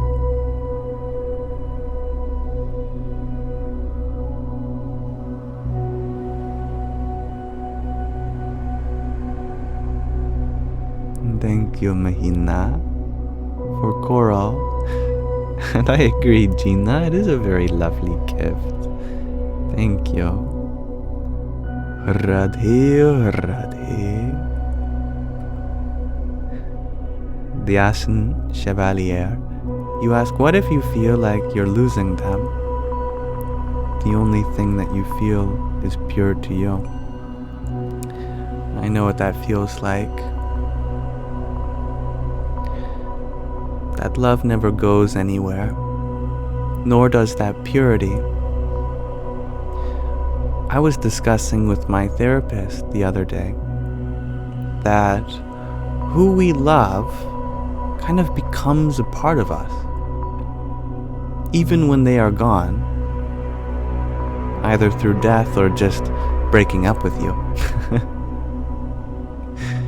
Always, we are going to look at the world differently because of them. We are going to understand the needs and wants of others as directed by that time that you shared with them. And so in some way, you will always have that love for them. And that love will always be guiding you.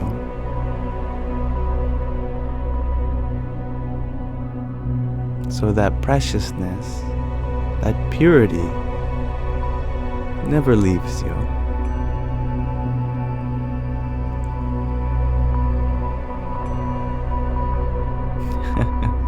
Hello, Kurzio Opel.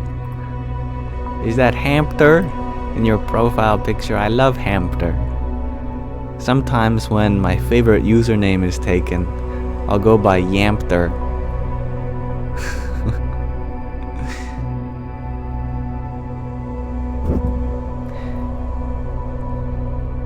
Thank you, Deb, for your finger heart a minute ago.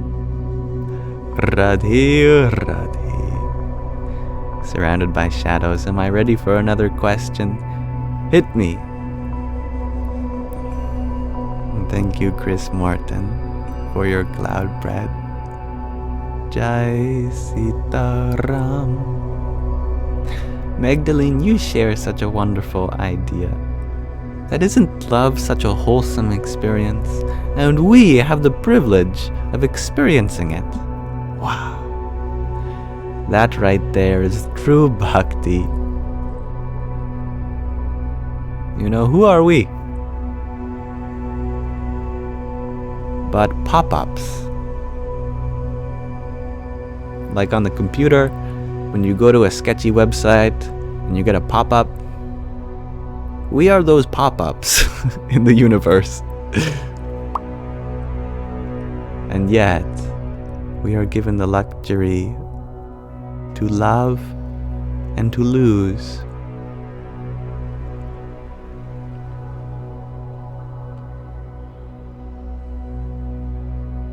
Thank you, AM, for your heart me. Hari Om Tat Sat. Audrey D, thank you for your quintet of roses too. Jai Sitaram. Thank you, Inevitable, for your rose. Radhe, Radhe. I agree, Bree. This comment section is all over the place. And you know, I love it. Thank you, Ragnhildar, for your beautiful swan just a moment ago.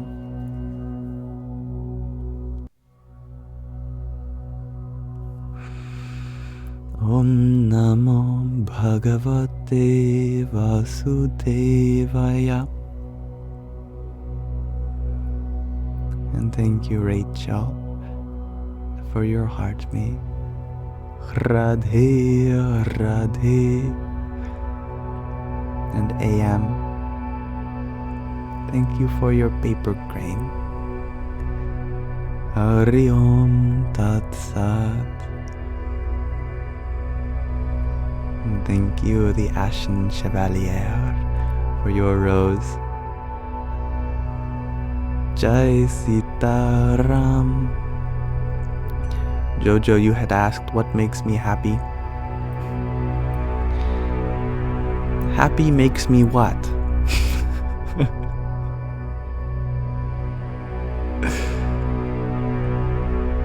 Thank you, Isabella, for your fire. Radhe, Radhe. We all go and achieve success in various means for the attainment of happiness. But the truly successful people are those that utilize happiness as a source of what they achieve.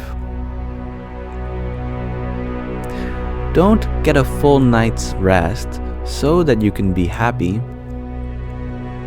Be happy so that you can get a full night's rest.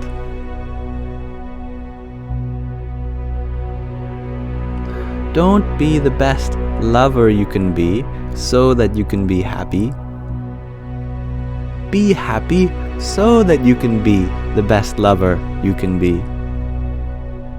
Let things begin in happiness rather than end in them. Let positivity not be the goal, but your very home from which you began this adventure.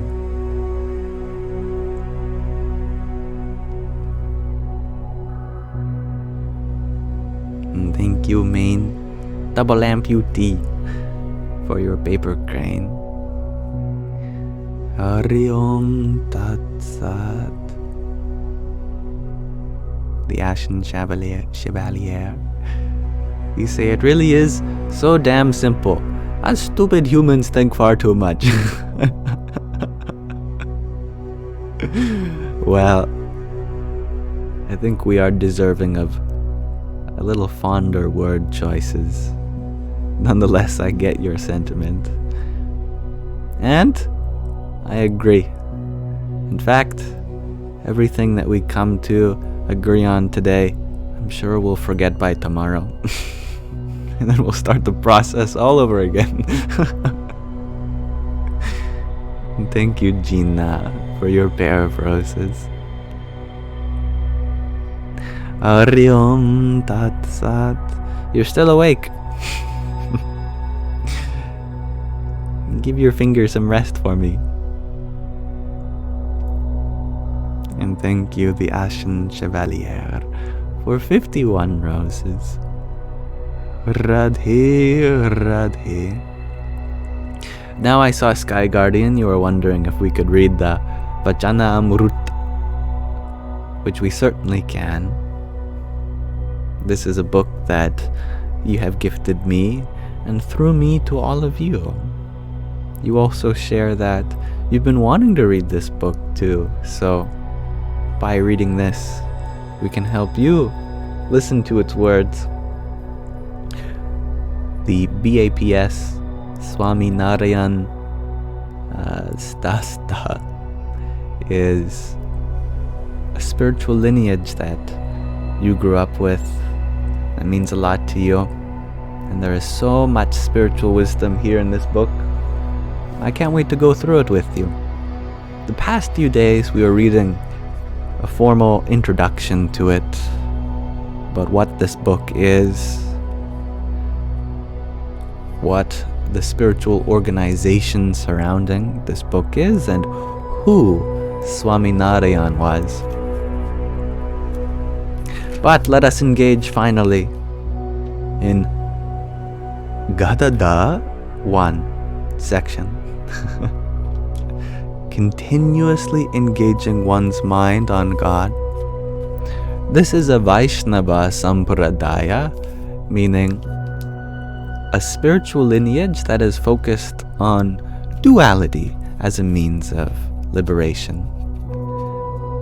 We focus on bringing our attention to divinity in the form of Sri Krishna, for example, in the form of the pervader, Vishnu, the maintainer, the preserver, that kind of quality we see in existence.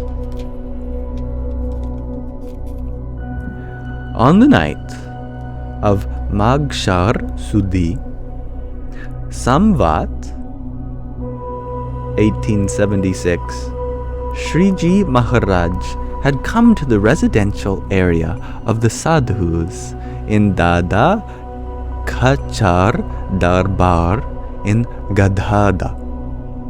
He was dressed entirely in white clothes.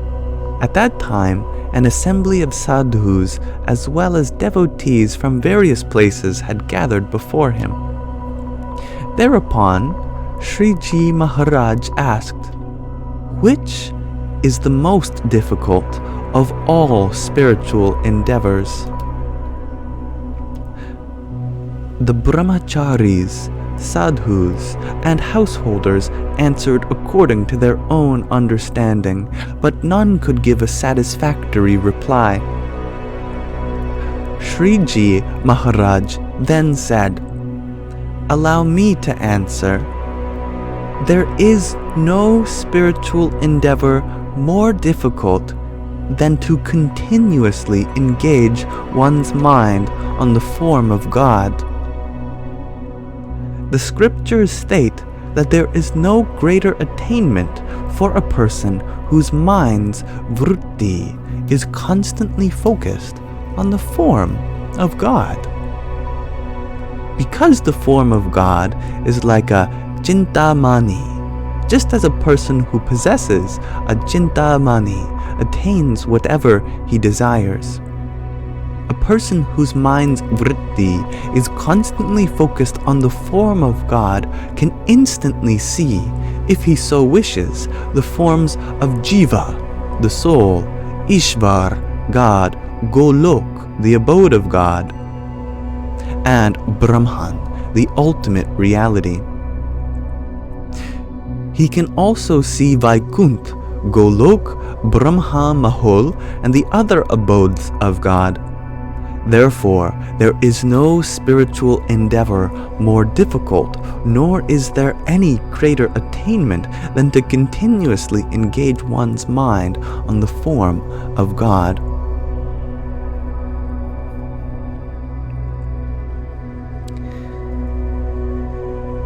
It is funny. Many people walk into church. We are celebrating God. But the moment we walk out,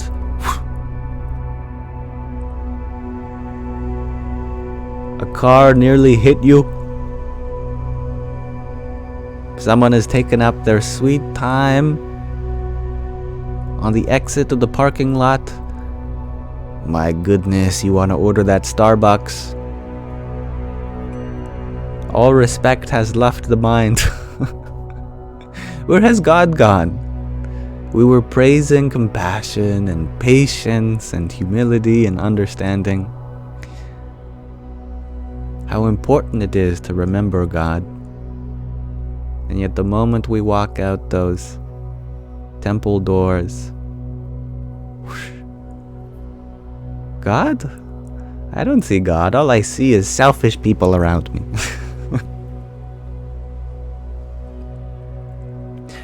Thereafter, the devotee Govardhan Bhai Sheth asked Shriji Maharaj, "What is the nature of God's Maya?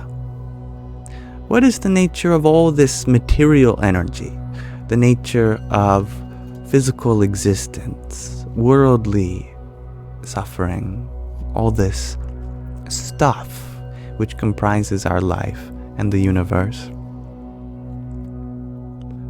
Shriji Maharaj replied, "Maya is anything that obstructs a devotee of God while meditating on God's form."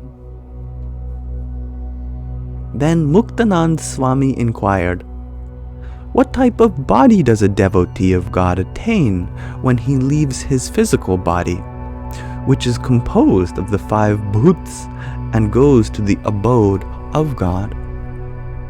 Shriji Maharaj answered, "A devotee who has sought refuge in Dharma Kul will attain, by the wish of God, a divine body composed of Brahman, the ultimate reality.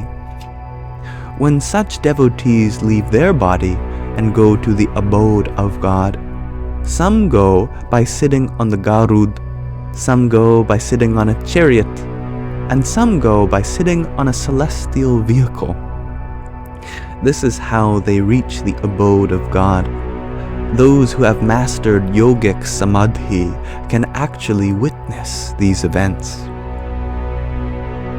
Thereafter, the devotee Harji Thakkar asked Shriji Maharaj, "Some have been practicing satsang, positive association, spiritual accompaniment, for quite some time, yet they do not harbor the same profound love for the satsang fellowship as they do for their own body and relatives.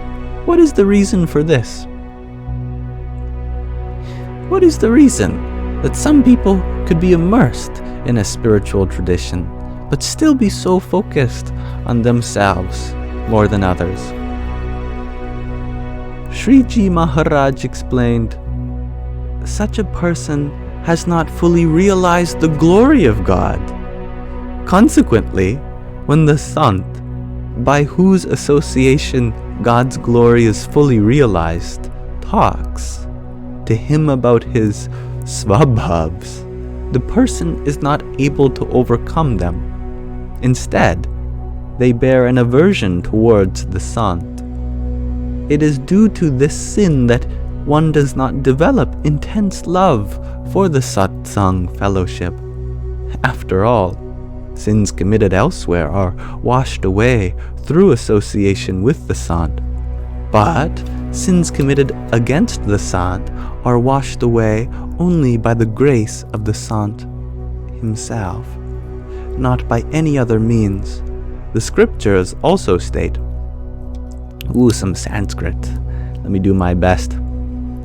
Anya kshetre kritam papan tirtakshetre vinashyati tirtakshetre tirtam papam vajralepo bhavishyati.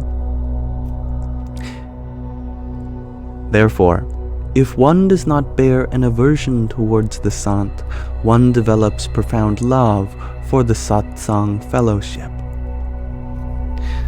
Now, I believe the Sant in question refers to the protagonist of the satsang, the saint who is leading it.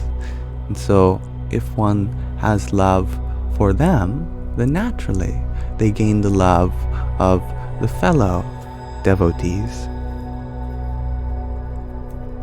Correct me if I'm wrong. I'm only inferring the word sant from its context.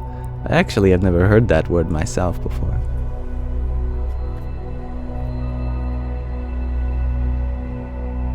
I am right? Okay, good. Thank you, Sky Guardian. And thank you for allowing us to read this lovely book, the Vachanamrita.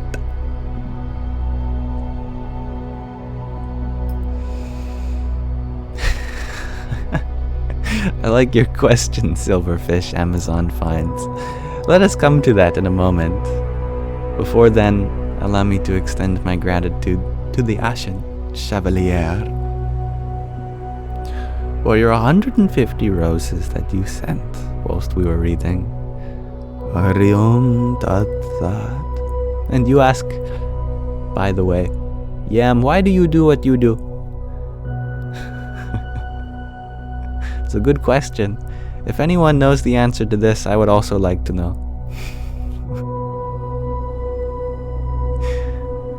And thank you, Audrey D, for your rose. Hariom Tat Sat. And thank you, Isis, or Isis Bova, for your heart me. Hariom Tat Sat. Thank you, Kevin, for your heart me. Om Namo Bhagavate Vasudevaya. Thank you, Amsan, Flower Love, for your 7 roses. Hariom Tat Sat. And Audrey D, thank you for your 40 roses. Jai Sitaram. And Mary, thank you for your finger heart and quartet of roses. Radhe, Radhe. And Melanie, thank you for your friendship necklace. Hariom Tat Sat. Thank you, Ava, for your 22 roses. Jai Sitaram.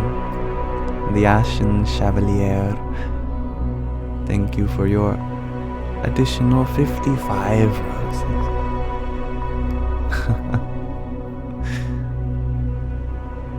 Jai Hanumanji.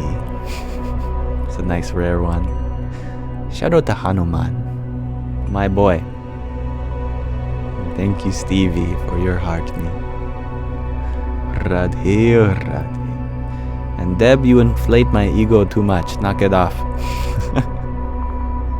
Thank you.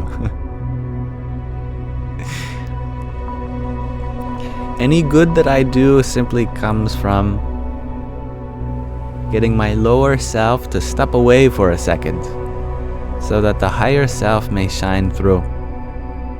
So in a funny sense, you are thanking my ability to not do anything. It's when I get in the way of myself, that's when we might hurt others. We might share something with unintended consequences. The art of not doing is where the magic happens, isn't it?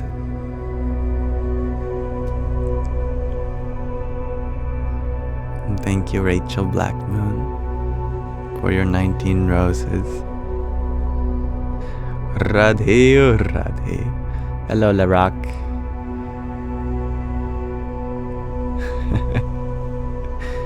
Thank you, the Ashen Chevalier, for another rose. Radhe, Radhe. Alright, let me scroll up to the question I did say I would attend to. Silverfish, you had asked if there is actually such a thing as enlightenment. Is it like Eckhart Tolle epic?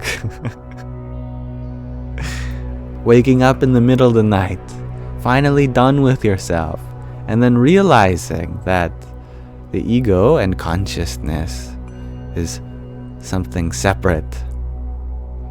I think this is called spontaneous enlightenment, but it's not the only form of transformation. Sometimes we grow slowly over time, other times rather quickly and dramatically. I love the example that Sadhguru gives of a mango tree. He loves mangoes. One of my favorite videos of him is just him holding a mango, and he's going mango, mango, mango, mango, mango, mango, mango. But he had said something wonderful about the mango tree. That for a whole year, where is the sweetness? You take off a leaf and bite it. It's just bitter. You break off a twig.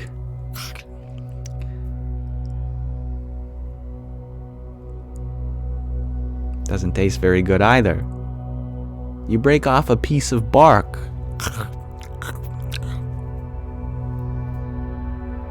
Practically every part of the tree tastes terrible.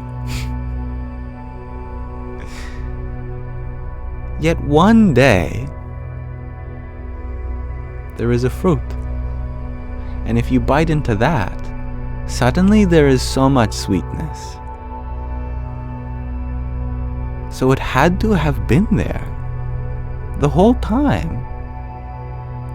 It's not like the tree invented the sugar. It only reallocated it from some other place.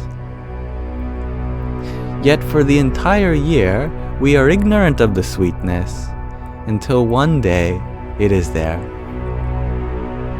It could seem like overnight that sweetness has arisen.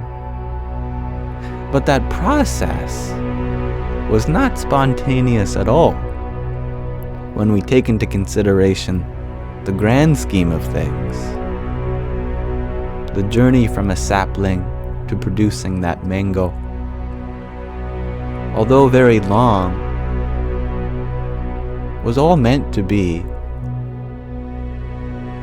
And now that it finally produced something sweet, you can say that it was all worth it in the end.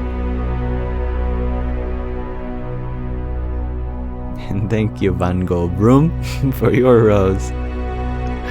Radhe, Radhe. Johnny Tsunami, you ask, what about the trees that never taste sweet? Fortunately, our destiny is to become sweet. The difference between the mango tree and other trees is the same difference between the human body and other animals.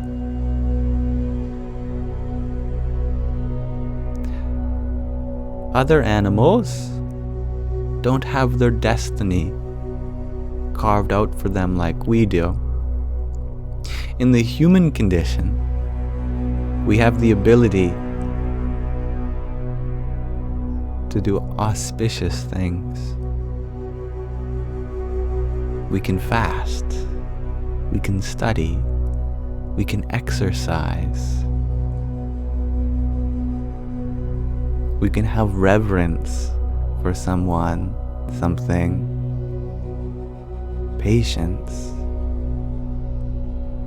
Through the empowerment of our intellect, our buddhi, to control the mind, the mana, we are able to do great things. All towards that sweetness, Sat Chit Anandam, existence, consciousness, bliss. Yet the very soil which the mango tree uses to create its fruit, that soil has been made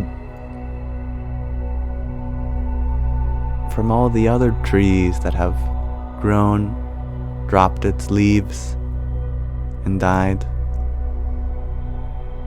So too, this kingdom is such that everything fits together like clockwork, giving rise to the human experience on the pathway to that sweetness.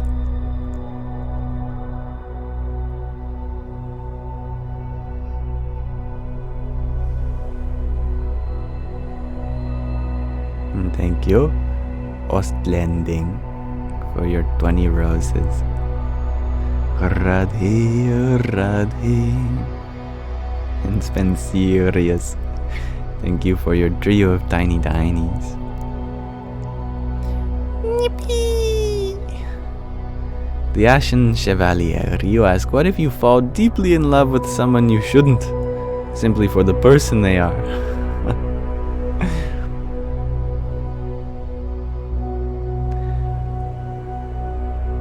Now, love is best defined by its should not.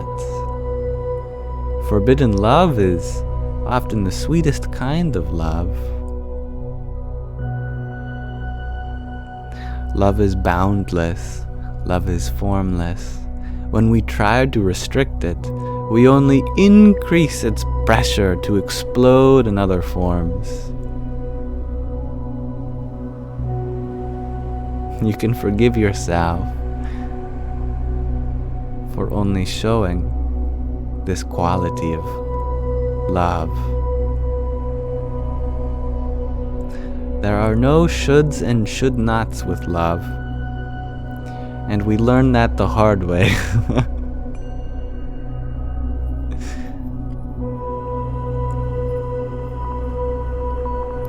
Thank you, James, for your tiny tiny.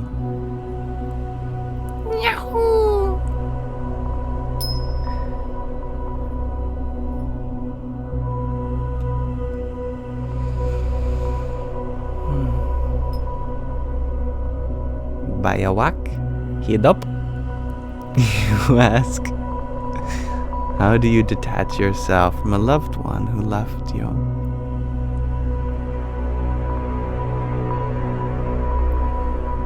To detach is to dishonor that love. That space you hold for them never goes away. You cannot let go of what is your own heart. What you can do, however, is honor that space. by filling it with the things that they loved, which you loved about them. If you loved that they would always stop to pet every kitten on the street they saw, then honor them by doing the same yourself. If you loved how they raised awareness for a certain social cause, then you can honor them by doing that yourself. Our love was only going to go to those places anyway. We give them love, and then their love goes to what they love. Well, in absence of that conduit, be the short circuit yourself, so that your love may be delivered to all the same places. That spot in your heart that you allocated for them still gets utilized.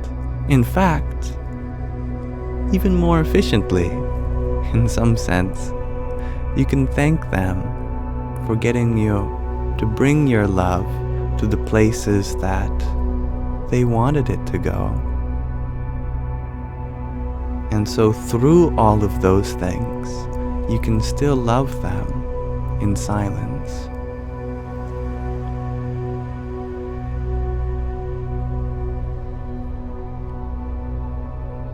And thank you, this is my show, for your 9 ice cream cones. Radhe, Radhe. And thank you, Ran, for your heart me. Hari Om Tat Sat. And the Ashen Chevalier, you ask. So I should sit on it and support them away from me because you love them. It's a beautiful thing to do. If you love them, then you don't mind supporting them, even anonymously.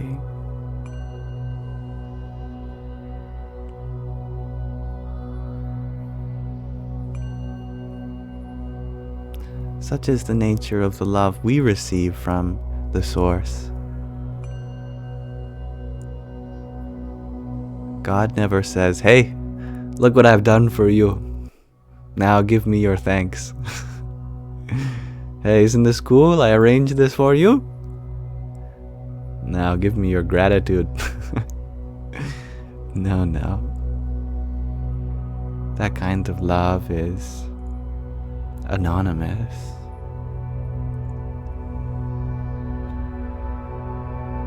So pure that it requires no recognition. The highest form of love, agape. The Greeks call it, I believe.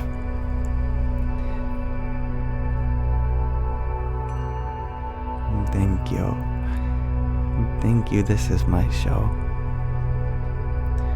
For your 1, 2, 3, 4, 5, 6, 7, 8 tiny dinies. Yippee!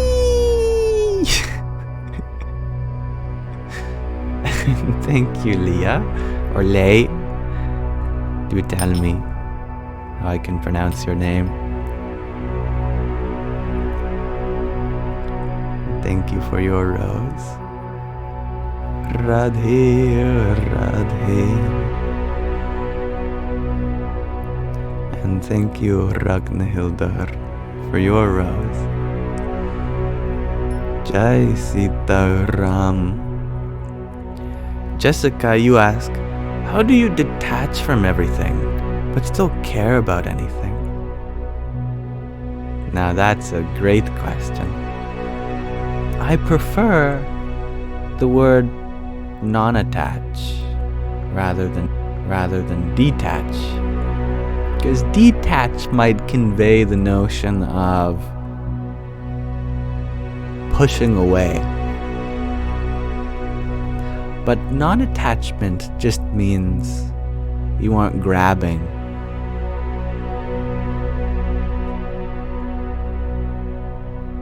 So you are still very much caring, but a little less hands-on. There's more trust involved.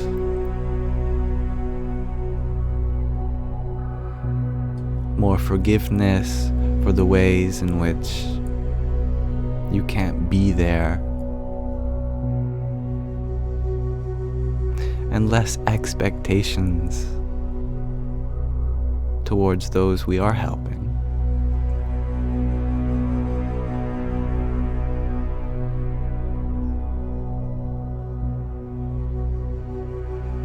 We switch from seeing others as in need of our help to ourselves in need of helping.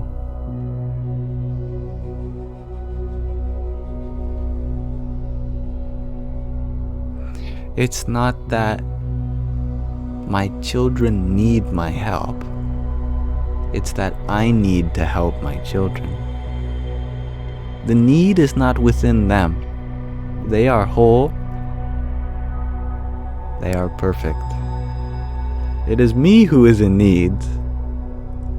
The need to expand my sense of self by being in help. Of help. Hello, Amanda McCormack. Thank you, Gina, for another rose. I am surprised you are still awake. Radhe, Radhe.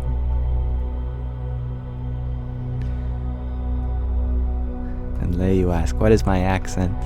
Well, I think it's like a soup of being neurodivergent, Canadian, focusing on my articulation after a speech impediment in my childhood, and listening to a lot of Indian lectures on spirituality, many Buddhists, Hindus.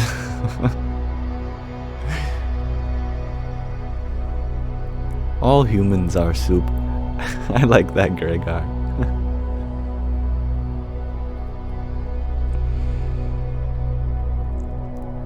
It is lunchtime there in the Philippines, says Gina.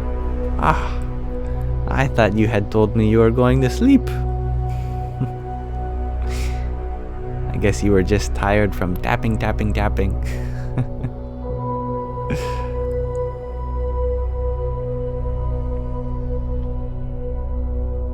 No more expectations. You ask, do you believe love is one thing? So a person may think they are being loving, but it's a learned behavior. Love is anything but one thing. Play-Doh is one thing, but it can be made into anything but one thing. You can make a hat, you can make a cat, you could make a little baseball and a bat. You could make a house. You could make a mouse. And you could make a beautiful little blouse. There is not one thing you can make with Play-Doh. And that's what makes it fun. Because there is room for creativity. Love is just like that. There is room for expression. When we try to limit it, that is when it no longer becomes love in its fullness, in its boundless potential.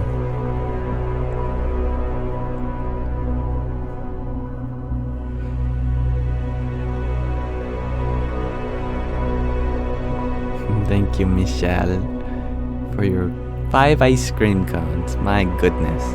I think I probably could eat 5 ice cream cones right now.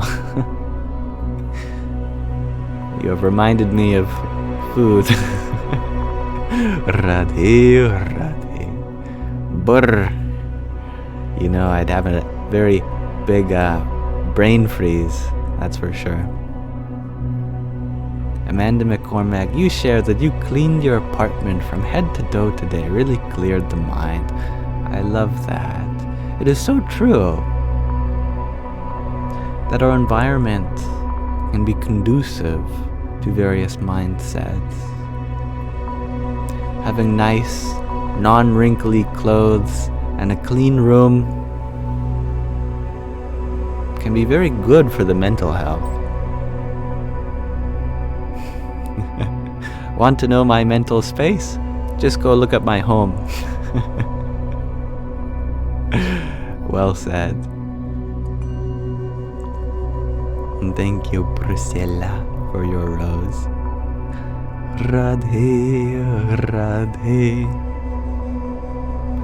And Betty, thank you for your 7 roses.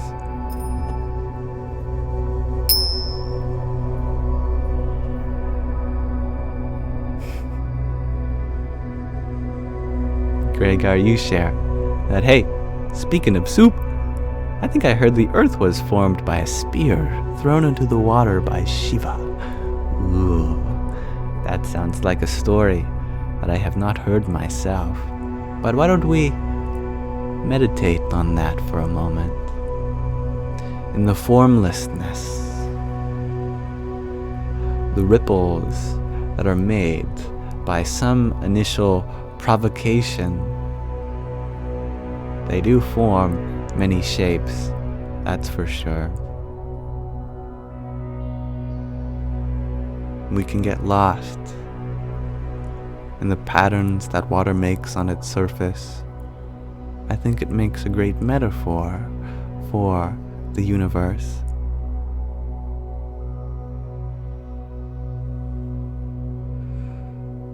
We might call one wave as separate from another, but they are both part of the same water. The line we draw is only in our mind between where one thing begins and another ends. So too, this universe is but one thing, truly. We only divide it up into many things for the sake of commerce, brevity, and practicality. But philosophically, spiritually, and abstractly, we are all but rupples. You know, we should make that a word. Rupples. It's like ripples, but more human-y. We are like ripples in that one water.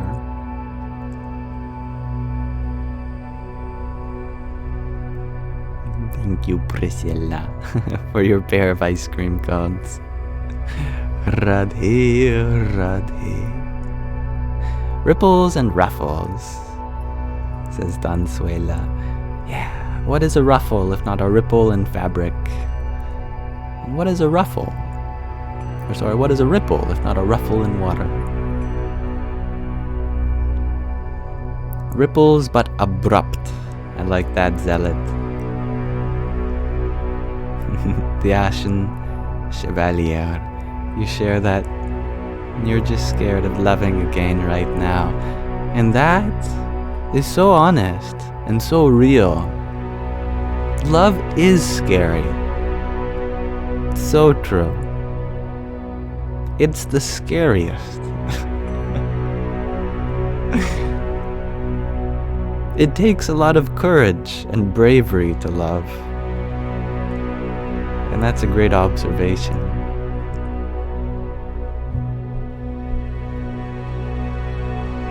And thank you, Linda, for your 4 and another octet of roses.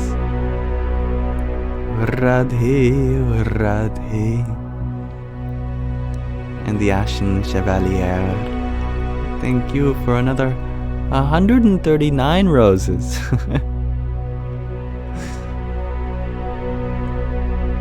I think you have certainly sent one for everyone in the chat right now. One for each one of you. We all walk away with a rose. Thank you, Isabella, for your trio of roses. Radhe, Radhe. Michelle, you share that I'm going to run out of room for roses. Right? I'm gonna have to buy a whole portion of land just to put all the flowers. And then we'll open it up as a garden for everyone to walk through. Thank you, Cardinal, for your rose. Jai Sita Ram. Sky Guardian, you ask, will I send you my live so you can clip the readings for a separate channel or playlist? See, my lives are often 10 gigabytes, so it would take a while for me to send them to you. But I can. I normally delete them as well. So on my computer I only have the most recent one, and anytime I download the next I delete it to save some computer space.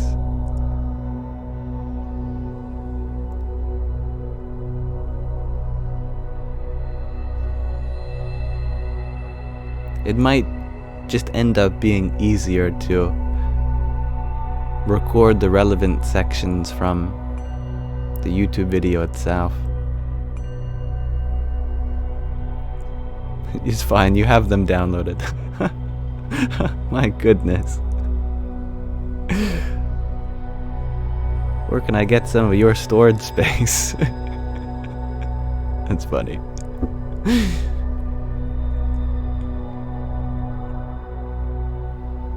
That is commitment. I'm very grateful for you, Sky Guardian. You are an invaluable part of our Sangha, that is for sure. I think I speak for everyone when I thank you for sharing so many of your blessings with all of us. From Swami Tadatmananda Ji, his book, and the Swami Narayan Sampradaya as well.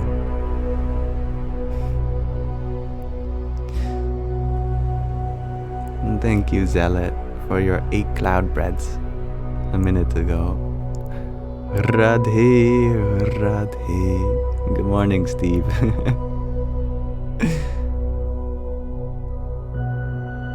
Thank you, Bobby Sue, for your quartet of finger hearts, or pair of pairs. Radhe, Radhe. Thank you, the Ashen Chevalier, for another 102 roses. Now everyone can come home with 2 roses each.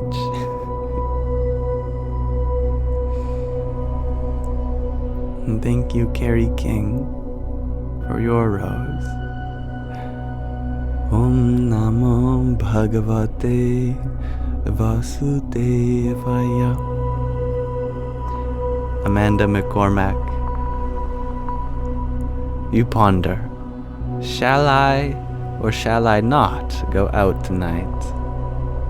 Why don't you go in tonight to discover the splendor and richness of experience existing within your very own heart?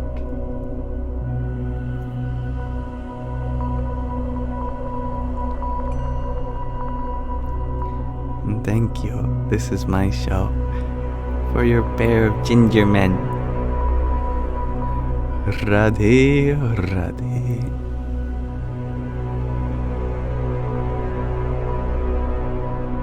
TikTok, you ask, why are we made so aware of the impact of events, yet limited to how much we can afford to help?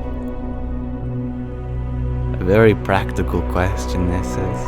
There is certainly no shortage of opportunities for us to help. And I think phrasing it like that makes sense, at least to me, in my opinion. That there are so many opportunities for us to help, so that we can be of help in the way that we choose. We all have our own talents. And so in the variety of ways that we can help, we are given a choice, which kind of help we want to give. When we feel pressured to be of every kind of help, well, this is an impossible expectation. No one is expected to solve all the world's problems in every way. At the most, we can do our best in what way we can. And with that understanding, then what you are doing to help, given that it's your best effort, is enough.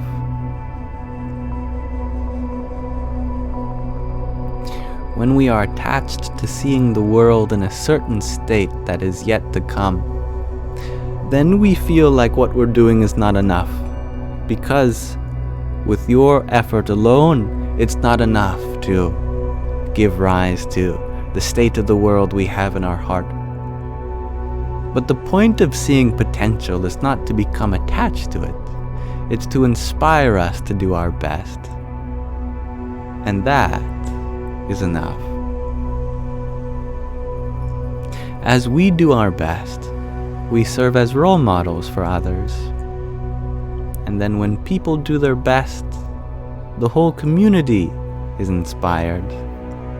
When the community is inspired, the whole town, province, country, and the world follow like dominoes.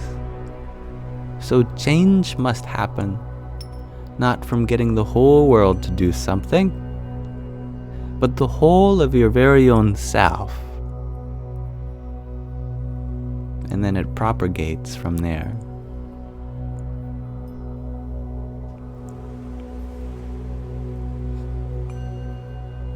And thank you, Midnight, for your paper crane. Hariom Tat Sat. And Gary King. Whoops. Thank you for your tiny. Yippee! But how does one change?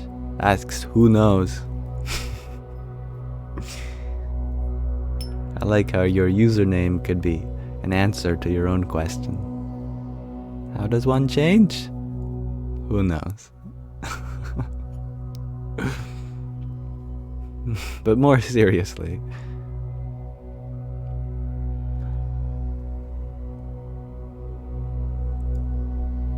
to create change throughout this human system, it starts by knowing what's at the top. As consciousness, the first ascension of our free will is in our power of association.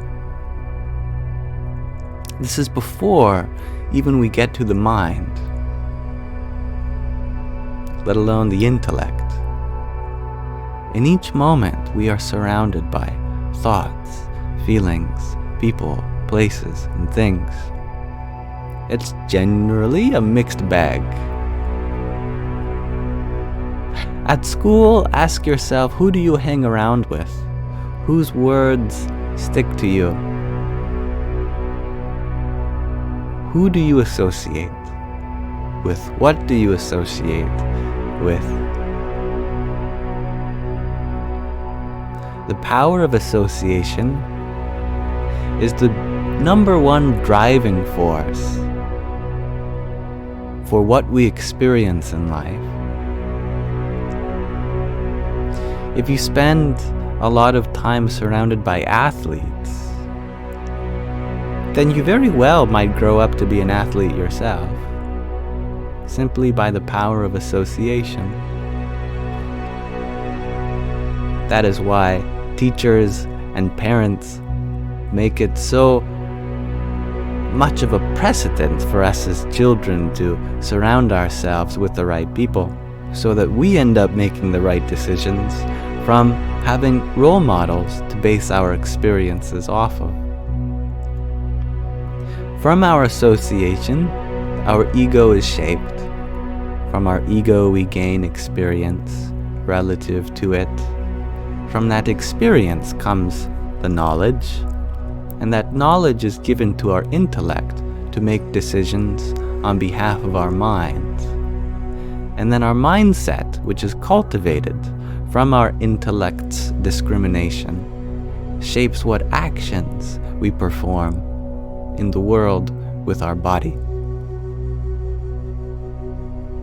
The good news is you don't have to memorize any of that.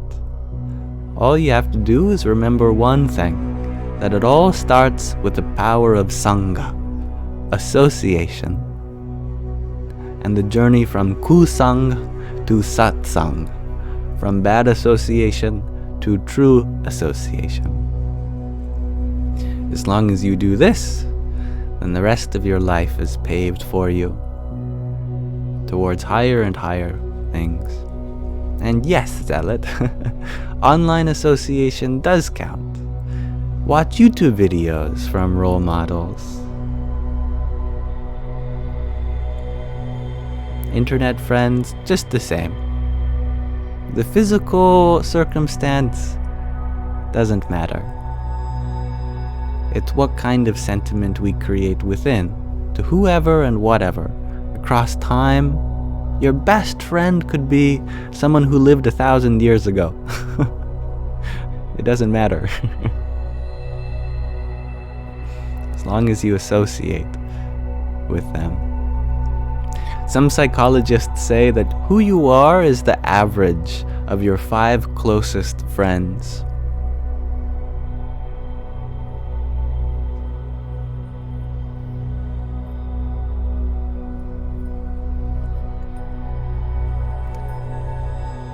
So surround yourself with positive people, and you yourself will become positive.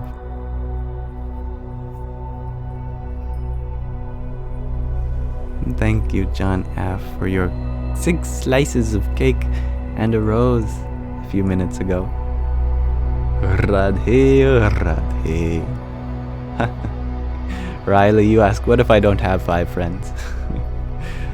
You are the average of your 5 role models, then, let's say. They could be imaginary. They could be your favorite movie character or TV show character that you almost feel like you're friends with. When something bad happens to them, you feel that.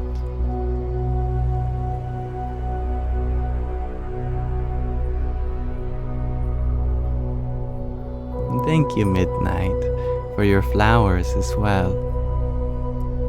Radhe, Radhe. And thank you, MJ, for your 10 roses. Hari Om Tat Sat. Lily, you say, what about you, Liam? You feel like a friend.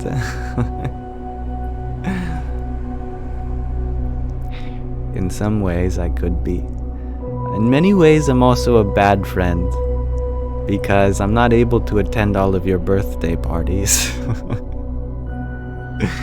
Sometimes it takes me a while to get back to you all. But in the ways that I can,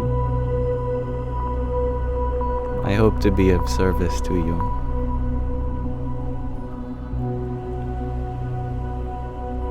And as a result of that responsibility, that inspires me to be a better person for you all too. As I grow and make mistakes and share my experiences with you. Thank you.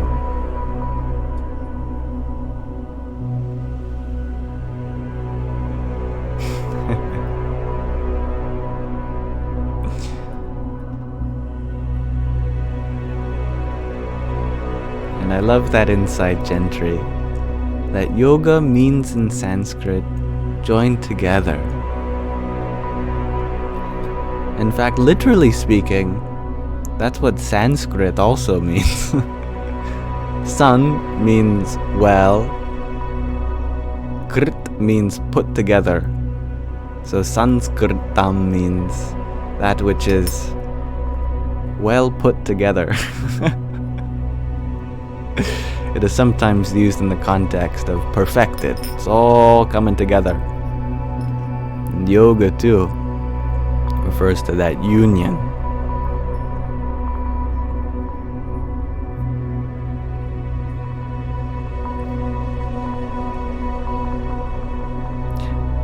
Dansuela, you share Sanskrit, the Lego of language.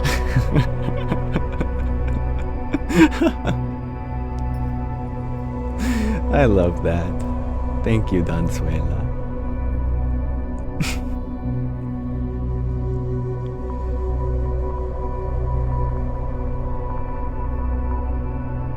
Esty Benson, you share. You already think that you are better than your 5 closest friends, right? Yes, it's important that we look up to our friends. Otherwise, how can we learn from them? When we consider ourselves a student, not just of our teachers, but even of our fellow friends, then they have much to teach us. And we can really assimilate their knowledge too. That's why one of the important ways not to bring your jar to the well is the way of having a jar already filled with water. No thanks, I don't need any water. Well, then why did you come with a jar, if not to fill it up? There are upside down jars, cracked jars, dirty jars. But the trickiest of jars are the ones already filled. How can you possibly fill a jar that already has stuff in it? Likewise, with our friends, we need to be open to them too, and not feel like they have nothing to teach us.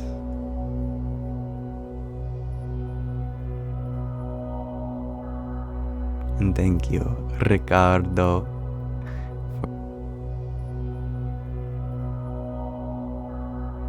Hare Hare, Hare Krishna, Hare Krishna, Krishna Krishna, Hare Hare.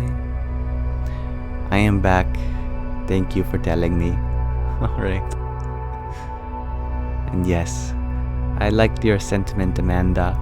Even if I feel I am the smartest person in the room, I still have much to learn from those people.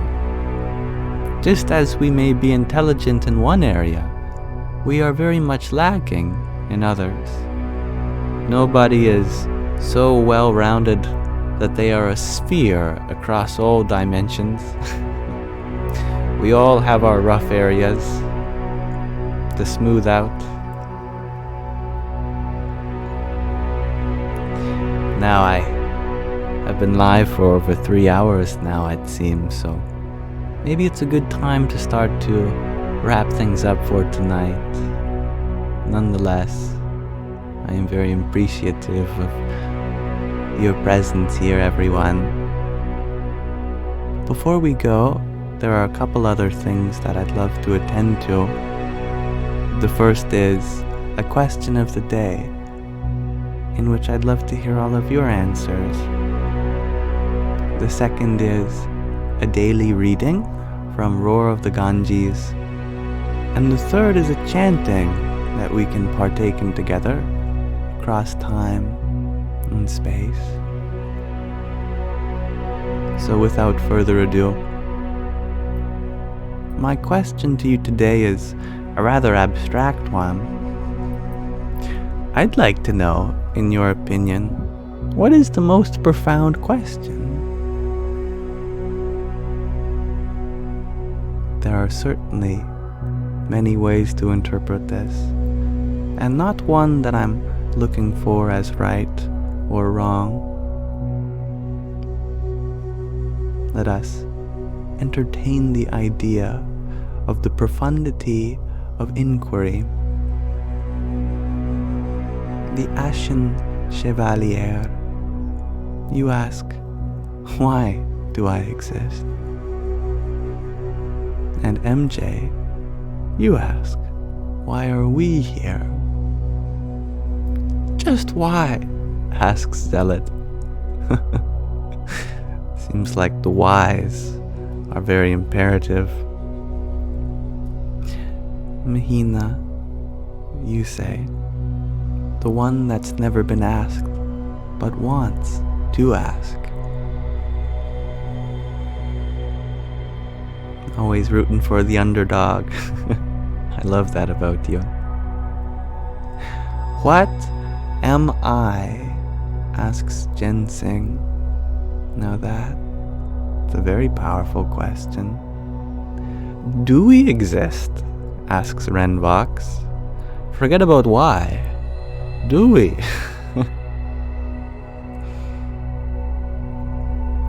Kelsey, you ask, what is your name and what is your highest passion? I love this interpretation. Forget about the deep questions of the universe. I want to know the deep answers of whoever I'm talking to.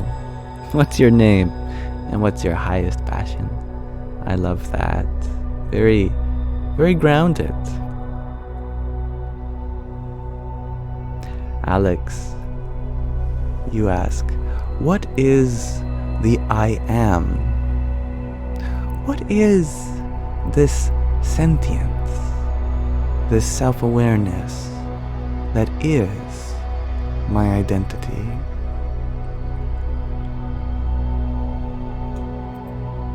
The Ashen Chevalier, you ask, and what can I do to help everyone around me?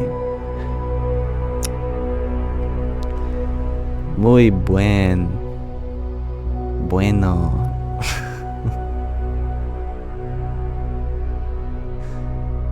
Why is such an open question? I agree. How is infinity possible? This twists my brain into knots. I concur.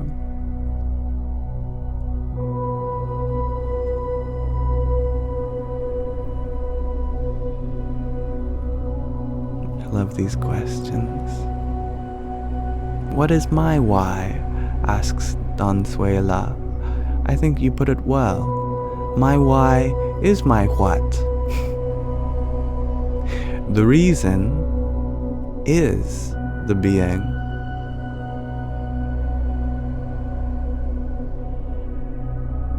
You are your existence. Your purpose is your search.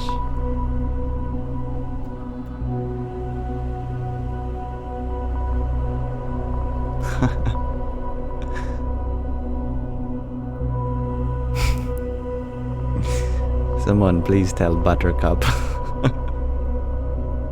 My question of the day is, what is the most profound question?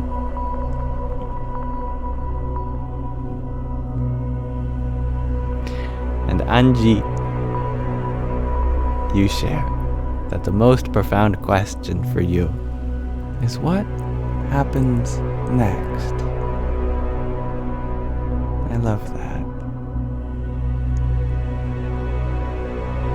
And it is always a mystery.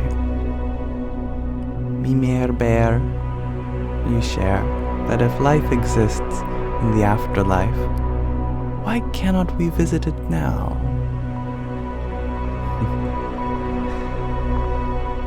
And who says we're not? That's my question in parallel.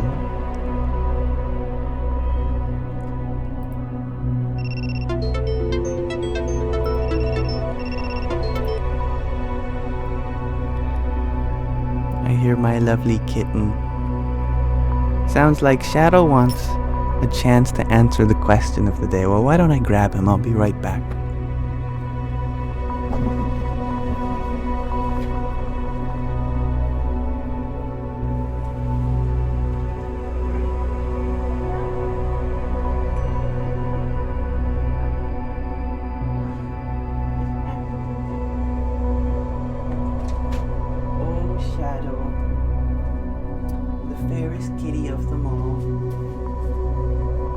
What do you think the most profound question is?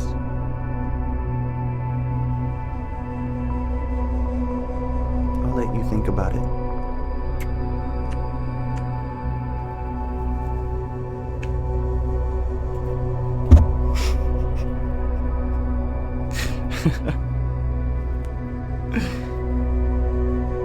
When's dinner? Says Zealot. Shadow does love food. That's for sure. Even if he's not the one eating it, I could just be making a sandwich and he just loves watching. Watches me put the cheese slice down, starts purring. Get the mayonnaise and spread it. Ah, yes, I love food. He vicariously eats through us. I think that cat will eat anything. Yeah. Oh, I reminded you of food? Oh, he wants to go and eat food now. I shouldn't have said it. I shouldn't have said anything.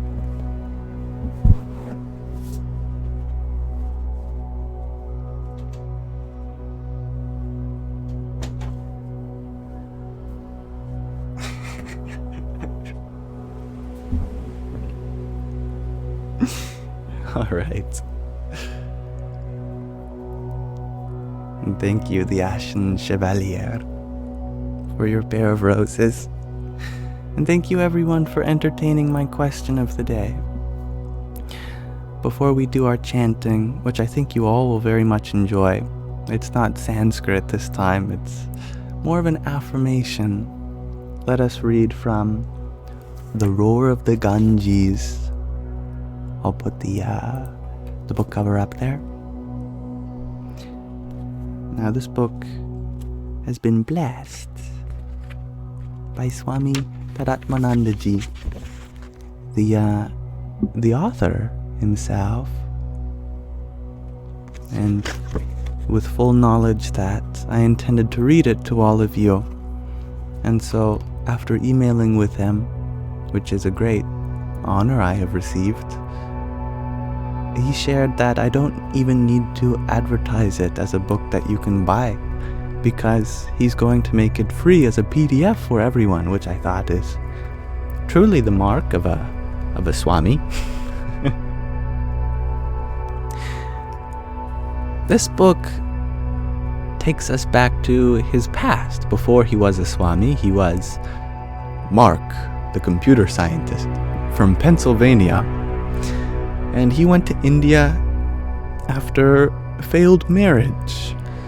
I'm sure it was a successful experience, but they ended up separating, and he wanted to understand more about himself. So he took a bit of a pilgrimage to Rishikesh, a spiritual city by the banks of the Ganges, a spiritual river also known as the Ganga, to study the Vedas, humanity's ancient scriptures, and eventually become a spiritual renunciant.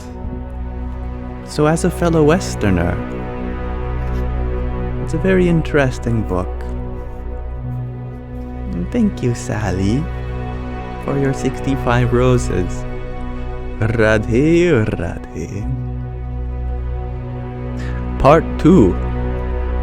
So we've read enough chapters to be beyond the first part. Part 2, in the spiritual jungle.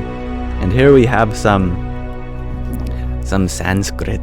I love seeing Sanskrit. It is an addicting language. It says, Tad Vijnanartham Sagurum Eva Bhigachet Samit Bhanis Rotriyam Brahman Istam. From the Mundaka Upanishad, first canto, second chapter, 12th verse. To realize the goal, may one duly approach a competent teacher who knows not only the scriptures complete, but also abides steadfast in reality, in fullness, in peace.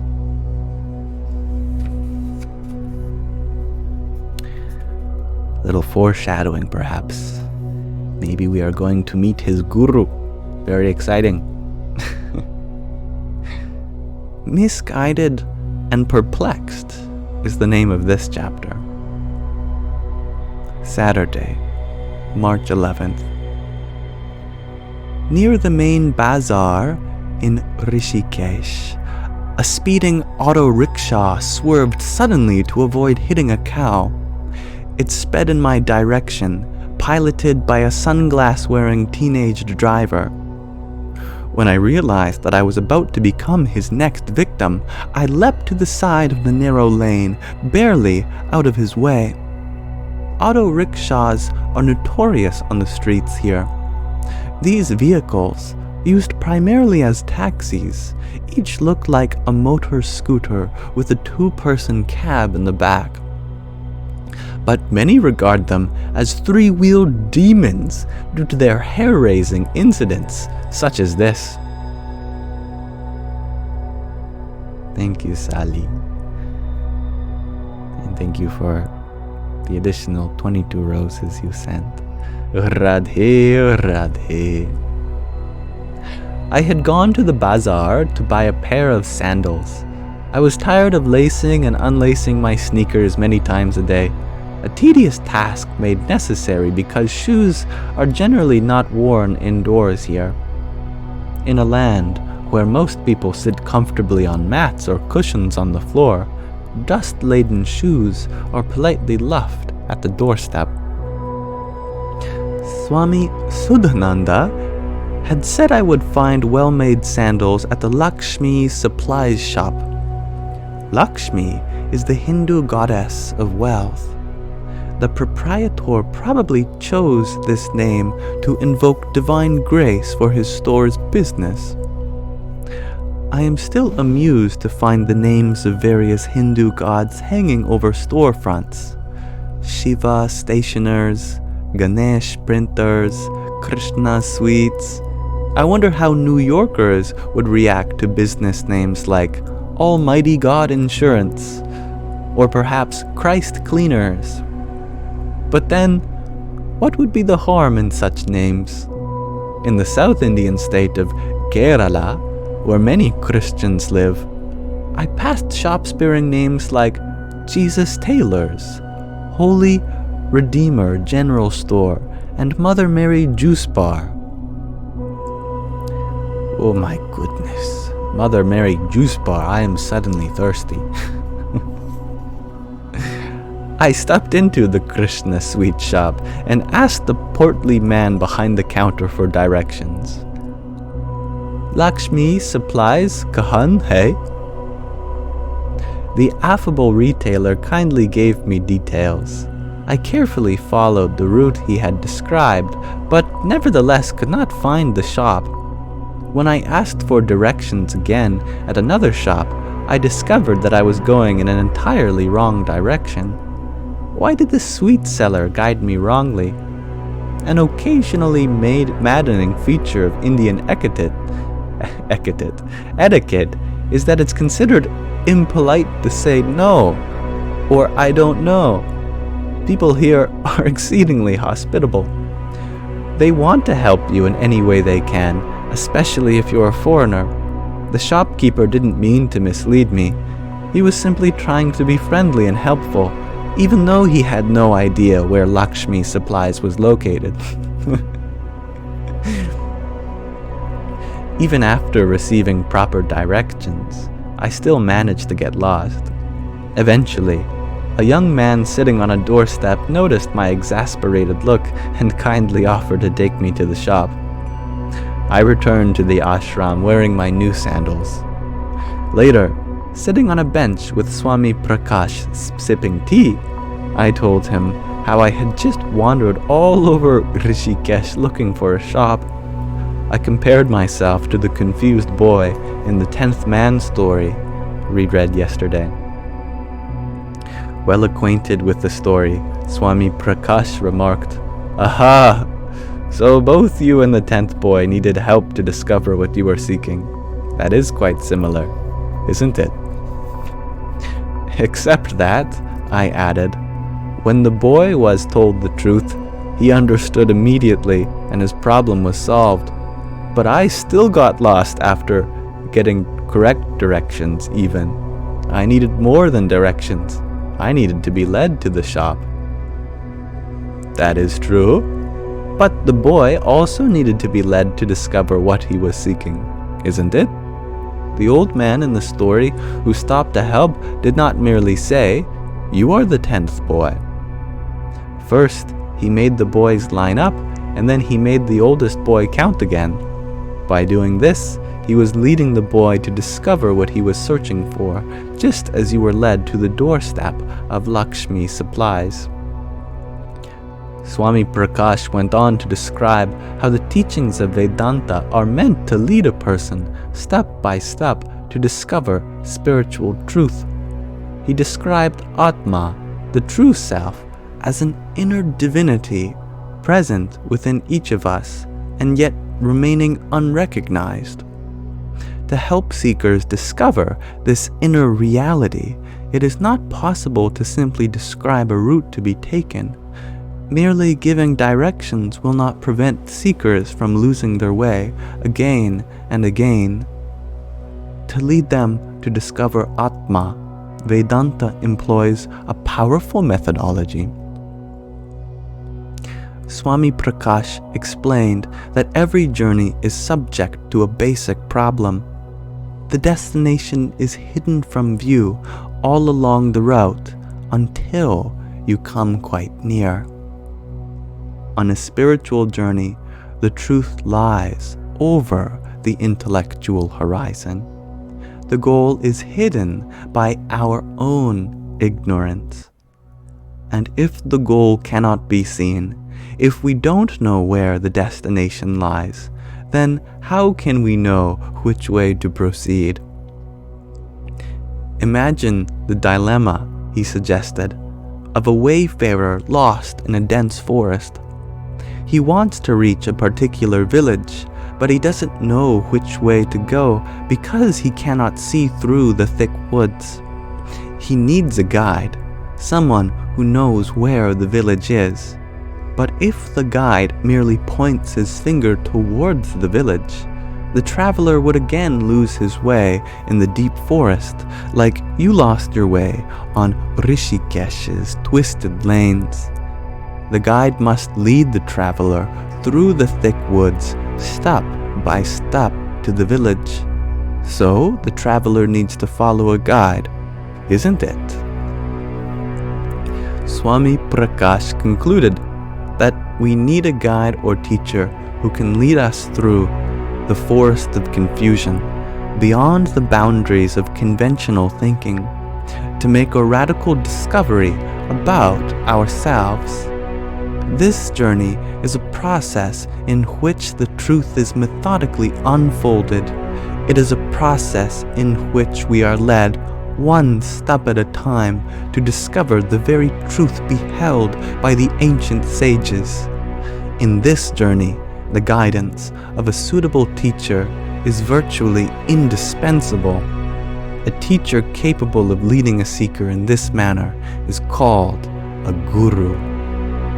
Swami Prakash quoted a familiar verse that defines guru. Gukaras Vandhakaro vai rukarastan nivartakaha andhakara nirodhitvad gururitya bhidhyate. The syllable gu stands for darkness of ignorance.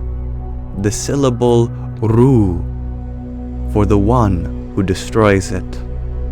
Thus, the one who destroys that darkness is called Guru. Swamiji, I remarked, do you know that in the West we have computer gurus and investment gurus? Is that so? Here, we mostly use the word for spiritual teachers, or sometimes for dance and music teachers. It seems that guru has many different meanings in the West, isn't it? It's true, Swamiji. The word guru has even begun to acquire negative connotations because of several so-called gurus who have come and abused their students in various ways. Ever since the problems with Rajneesh and his commune in Oregon, I am almost afraid to use the word guru in America. Yes, he said glumly. What a shameful situation. I am sad because such scoundrels have spoiled everything for the many sincere, saintly teachers in India and elsewhere. Those so-called gurus certainly deserve to be contemned for their terrible behaviors, but they are not typical. I understand that, Swamiji. But how can people know if a particular guru is legitimate or not, especially in the West, where deceitful gurus seem drawn to come and exploit sincere seekers? He explained, there are signs one can watch for. For example, a guru should serve himself. He should serve others. He should teach and help people. He should not demand money. He should accept donations only to support his modest needs, and he should never do anything to hurt his students. But how does one know who is the right guru, a true guru? I asked. Some people say that when the student is ready, the teacher will appear. Is it really so simple? In one way, it is true, said Swami Prakash. When the student is ready, he might find that a true guru has been right there for years, waiting for the student to recognize him. That's very clever, I said with a hint of frustration. But it still doesn't explain how one can identify a true guru. It's difficult, said Swami Prakash with a laugh. A true guru is one who can lead you to discover the truth of Atma. To know who is a true guru, you should first become his student, and then see whether or not he can lead you to that truth. What? If you have to become his student to find out if he is a true guru or not, then isn't finding a guru a matter of trial and error? Sometimes it is, Swami Prakash replied, unless you are fortunate enough to find the right teacher at the very beginning. Sometimes the first teacher is the right one, but sometimes you have to go on looking. What about for you, Mark? Did you meet Swami Dayananda first, or were you searching for some time? And let us pause our reading there.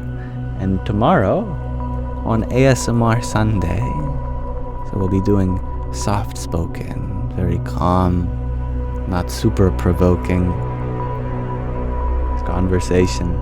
We will learn about Mark, or now Swami Tadatmanandaji's guru.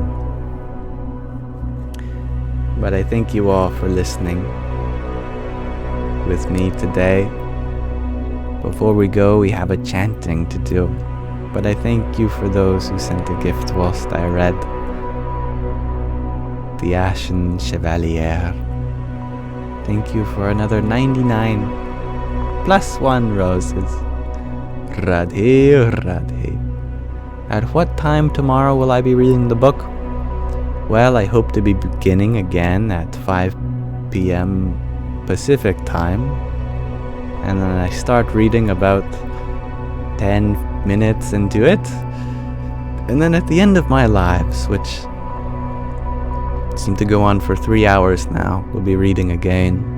But you're always welcome to see the recordings of them and click on the timestamp in the description to the exact parts of the readings. And thank you, Erica, for your rose. Radhe, Radhe, and authentic identity. Thank you for your rose. Jai Sitaram. Riley, you say that tapping on the screen over and over again to like the live helps your anxiety. Well, I'm happy that it helps you as much as it helps me.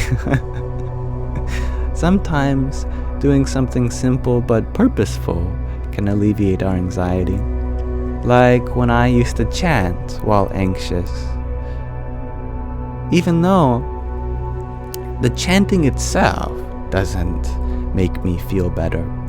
It's the idea that I'm doing something for someone else that allowed me to feel like that moment meant something, that I was not totally lost as a soul, and that my life meant something, at least in that present moment.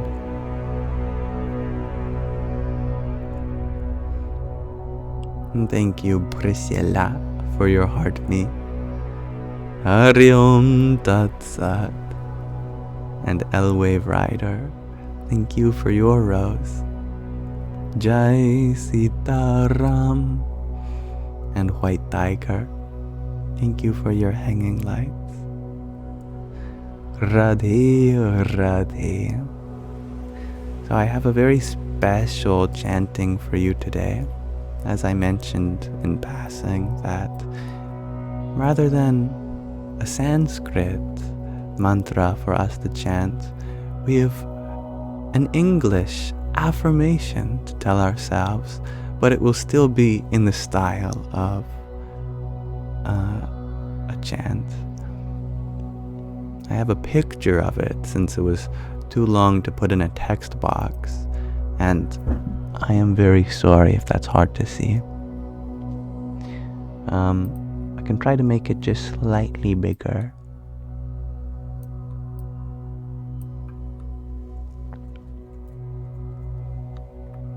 But hopefully you could at least make out it.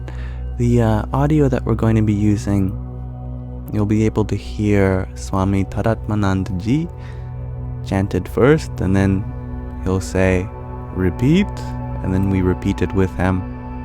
We'll see how far we can get through it. Sometimes we're not able to go through the whole chanting because they can be long. Allow me to minimize the background music and maximize his chanting. It is a little muffled, so I'll be turning the volume up several notches. But yeah, the point of this chanting is to validate ourselves. And just a little smaller. Can't see the first and last words. Alright, I can do that. But if it's readable, then yeah, maybe that's enough. But you'll still hear it nonetheless. Now, where is... It's actually a poem, so I hear. Poem by Rabindranath Tagore, a mystic and poet, among many other things. Embrace me, dear Lord, listen. Embrace me, oh how wild. Sing. Embrace me, dear Lord. Embrace me, oh how wild. Listen. Embrace dear Lord, embrace me, oh how wide. Embrace me, dear Lord, embrace me, oh how wide. Let those orphaned days have passed without you.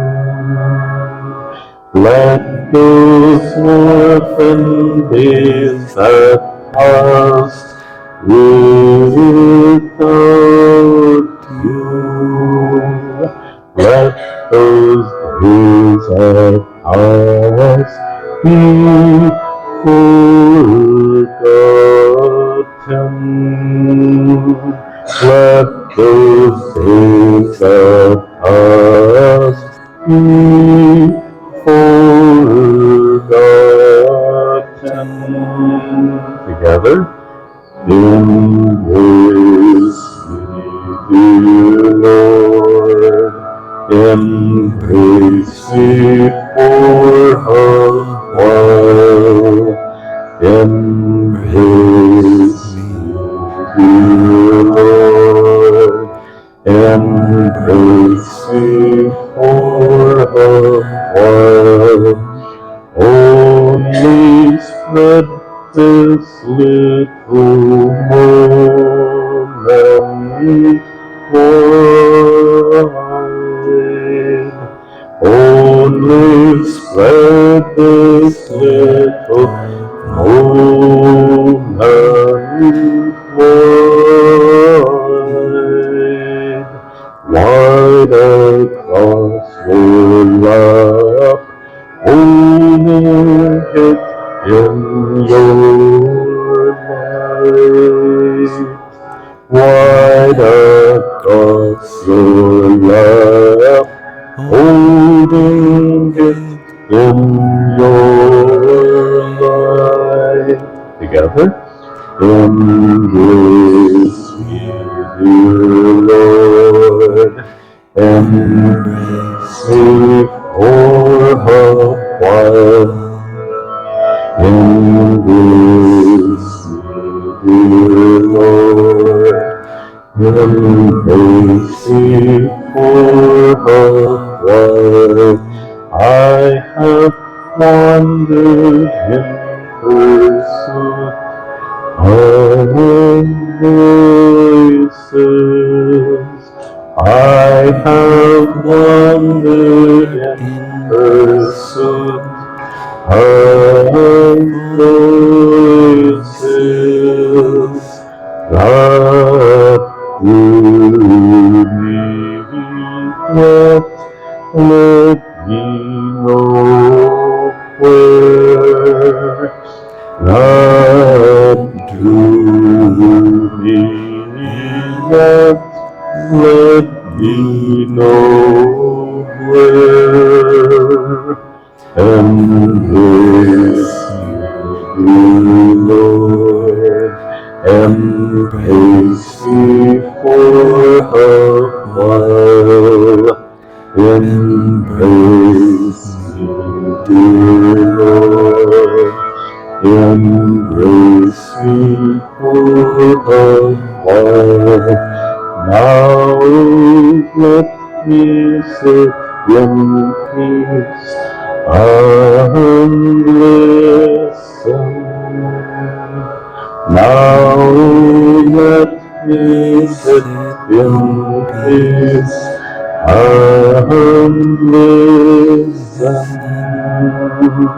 to your words in the soul of my silence. To your words in the soul of my silence. Embrace me, dear Lord, embrace me for a while. Embrace me, dear Lord, embrace me for a while. Do not turn away your face, do not turn. Do not turn away your face, do not turn your face from my heart's secrets. Your face from my heart's dark secrets, but burn them till they align with your fire. But burn them till they align with your fire. Embrace me, dear Lord. Embrace me for a while.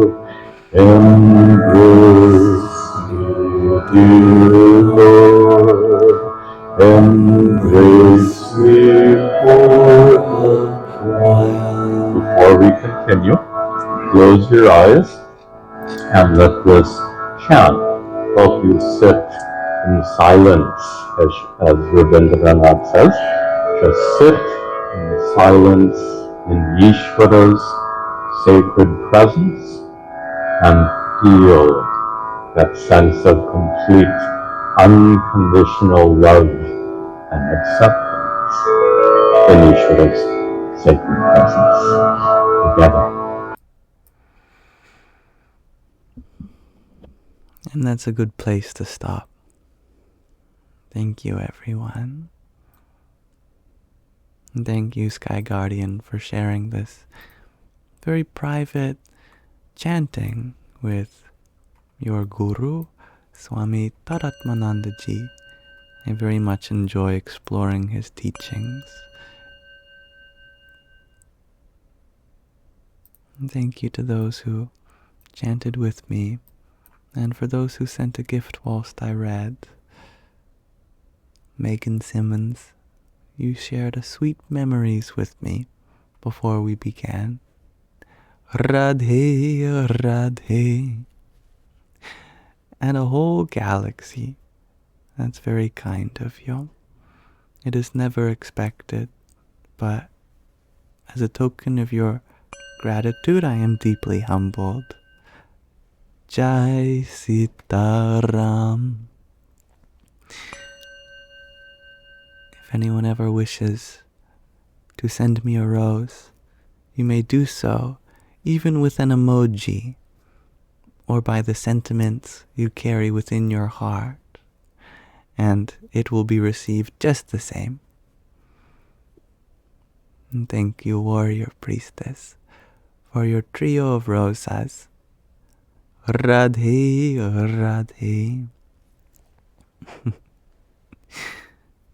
And thank you, the Ashen Chevalier, for your 100 roses. Hari Om Tat Sat. And authentic identity, thank you for another rose. Om Namo Bhagavate Vasudevaya. And Priscilla, thank you for your rose. Hari Om Tat Sat. And Sat Nam Divine. And thank you, warrior priestess. You are always appreciated in your presence and your words. And Divine, thank you for your heart me and team bracelet. Radhe, Radhe. And the Ashen Chevalier, thank you for another 2 roses. Hari Om Tat Sat. And thank you, White Tiger, for your rosa. Jai Sitaram. And thank you, Gina, for your pair of roses too. Hari Om Tat Sat. Thank you, Amanda. I will squish the toes. I do a lot of stretching after I end the live. In fact, I think the first thing I do is I go nom nom nom nom to wet my lips, and from speaking a lot, nom nom nom nom. Sometimes I wish you could see it. It's one of my favorite parts of the day. And thank you, MJ, for your pair of tiny dinies. and a pair of finger hearts.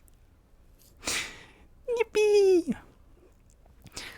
As always, I will be uploading the whole 4-hour recording of this to the Yamsox Lives YouTube channel. There you are welcome to get the most out of it, if you so desire. There are hundreds, probably by now thousands of hours of live streams, in case this is something that you want to watch even when I'm not live. I also put in the description a whole chapter system down to the minute with timestamps and relative or respective titles, in case you want to listen to specific parts of the live stream and skip parts that you don't resonate with. It's all there for you. And my other YouTube channel is Yamsox ASMR, since I value the importance of relaxation and sleep and well-being with that kind of sentiment in mind. We've been reading the Bhagavad Gita, a very ancient song which is full of wisdom, one chapter at a time, whispered, so you might go to sleep with spiritual knowledge in your dreams being processed. And we've made our way up to chapter 4 now. And 2 weeks ago, I also uploaded a video that talks you down from an anxiety attack. And I look forward to making a chanting video. Additionally, guided meditation. So I think there's lots of room for ideas on the ASMR channel, if that's something you're interested in. If not, I totally understand. Certainly not for everyone. And thank you, MJ, for another hand hearts. Radhe, Radhe, and Warrior Priestess, thank you for your little crown. Jai Sita Ram. On my microphone is a pair of Yamsox. I'm sure by now all of you know, so I apologize for sharing again. But if ever you wanted to receive something physical, practical, in return for your support, right now I'm saving up for a trip to India. And the proceeds from these Yamsox help me fund that.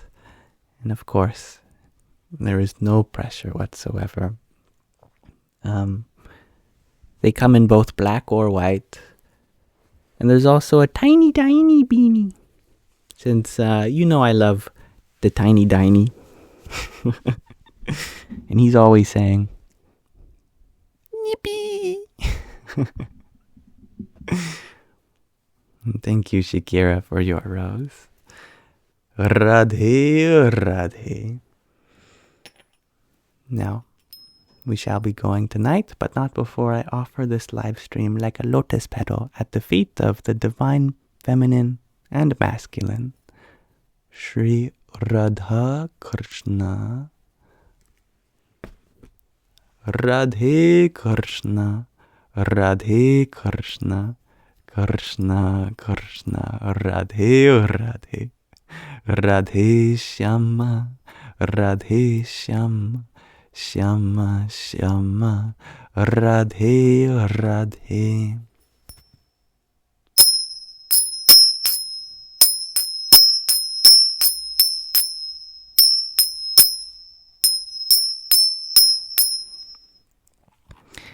May you all have a beautiful rest of your present moment.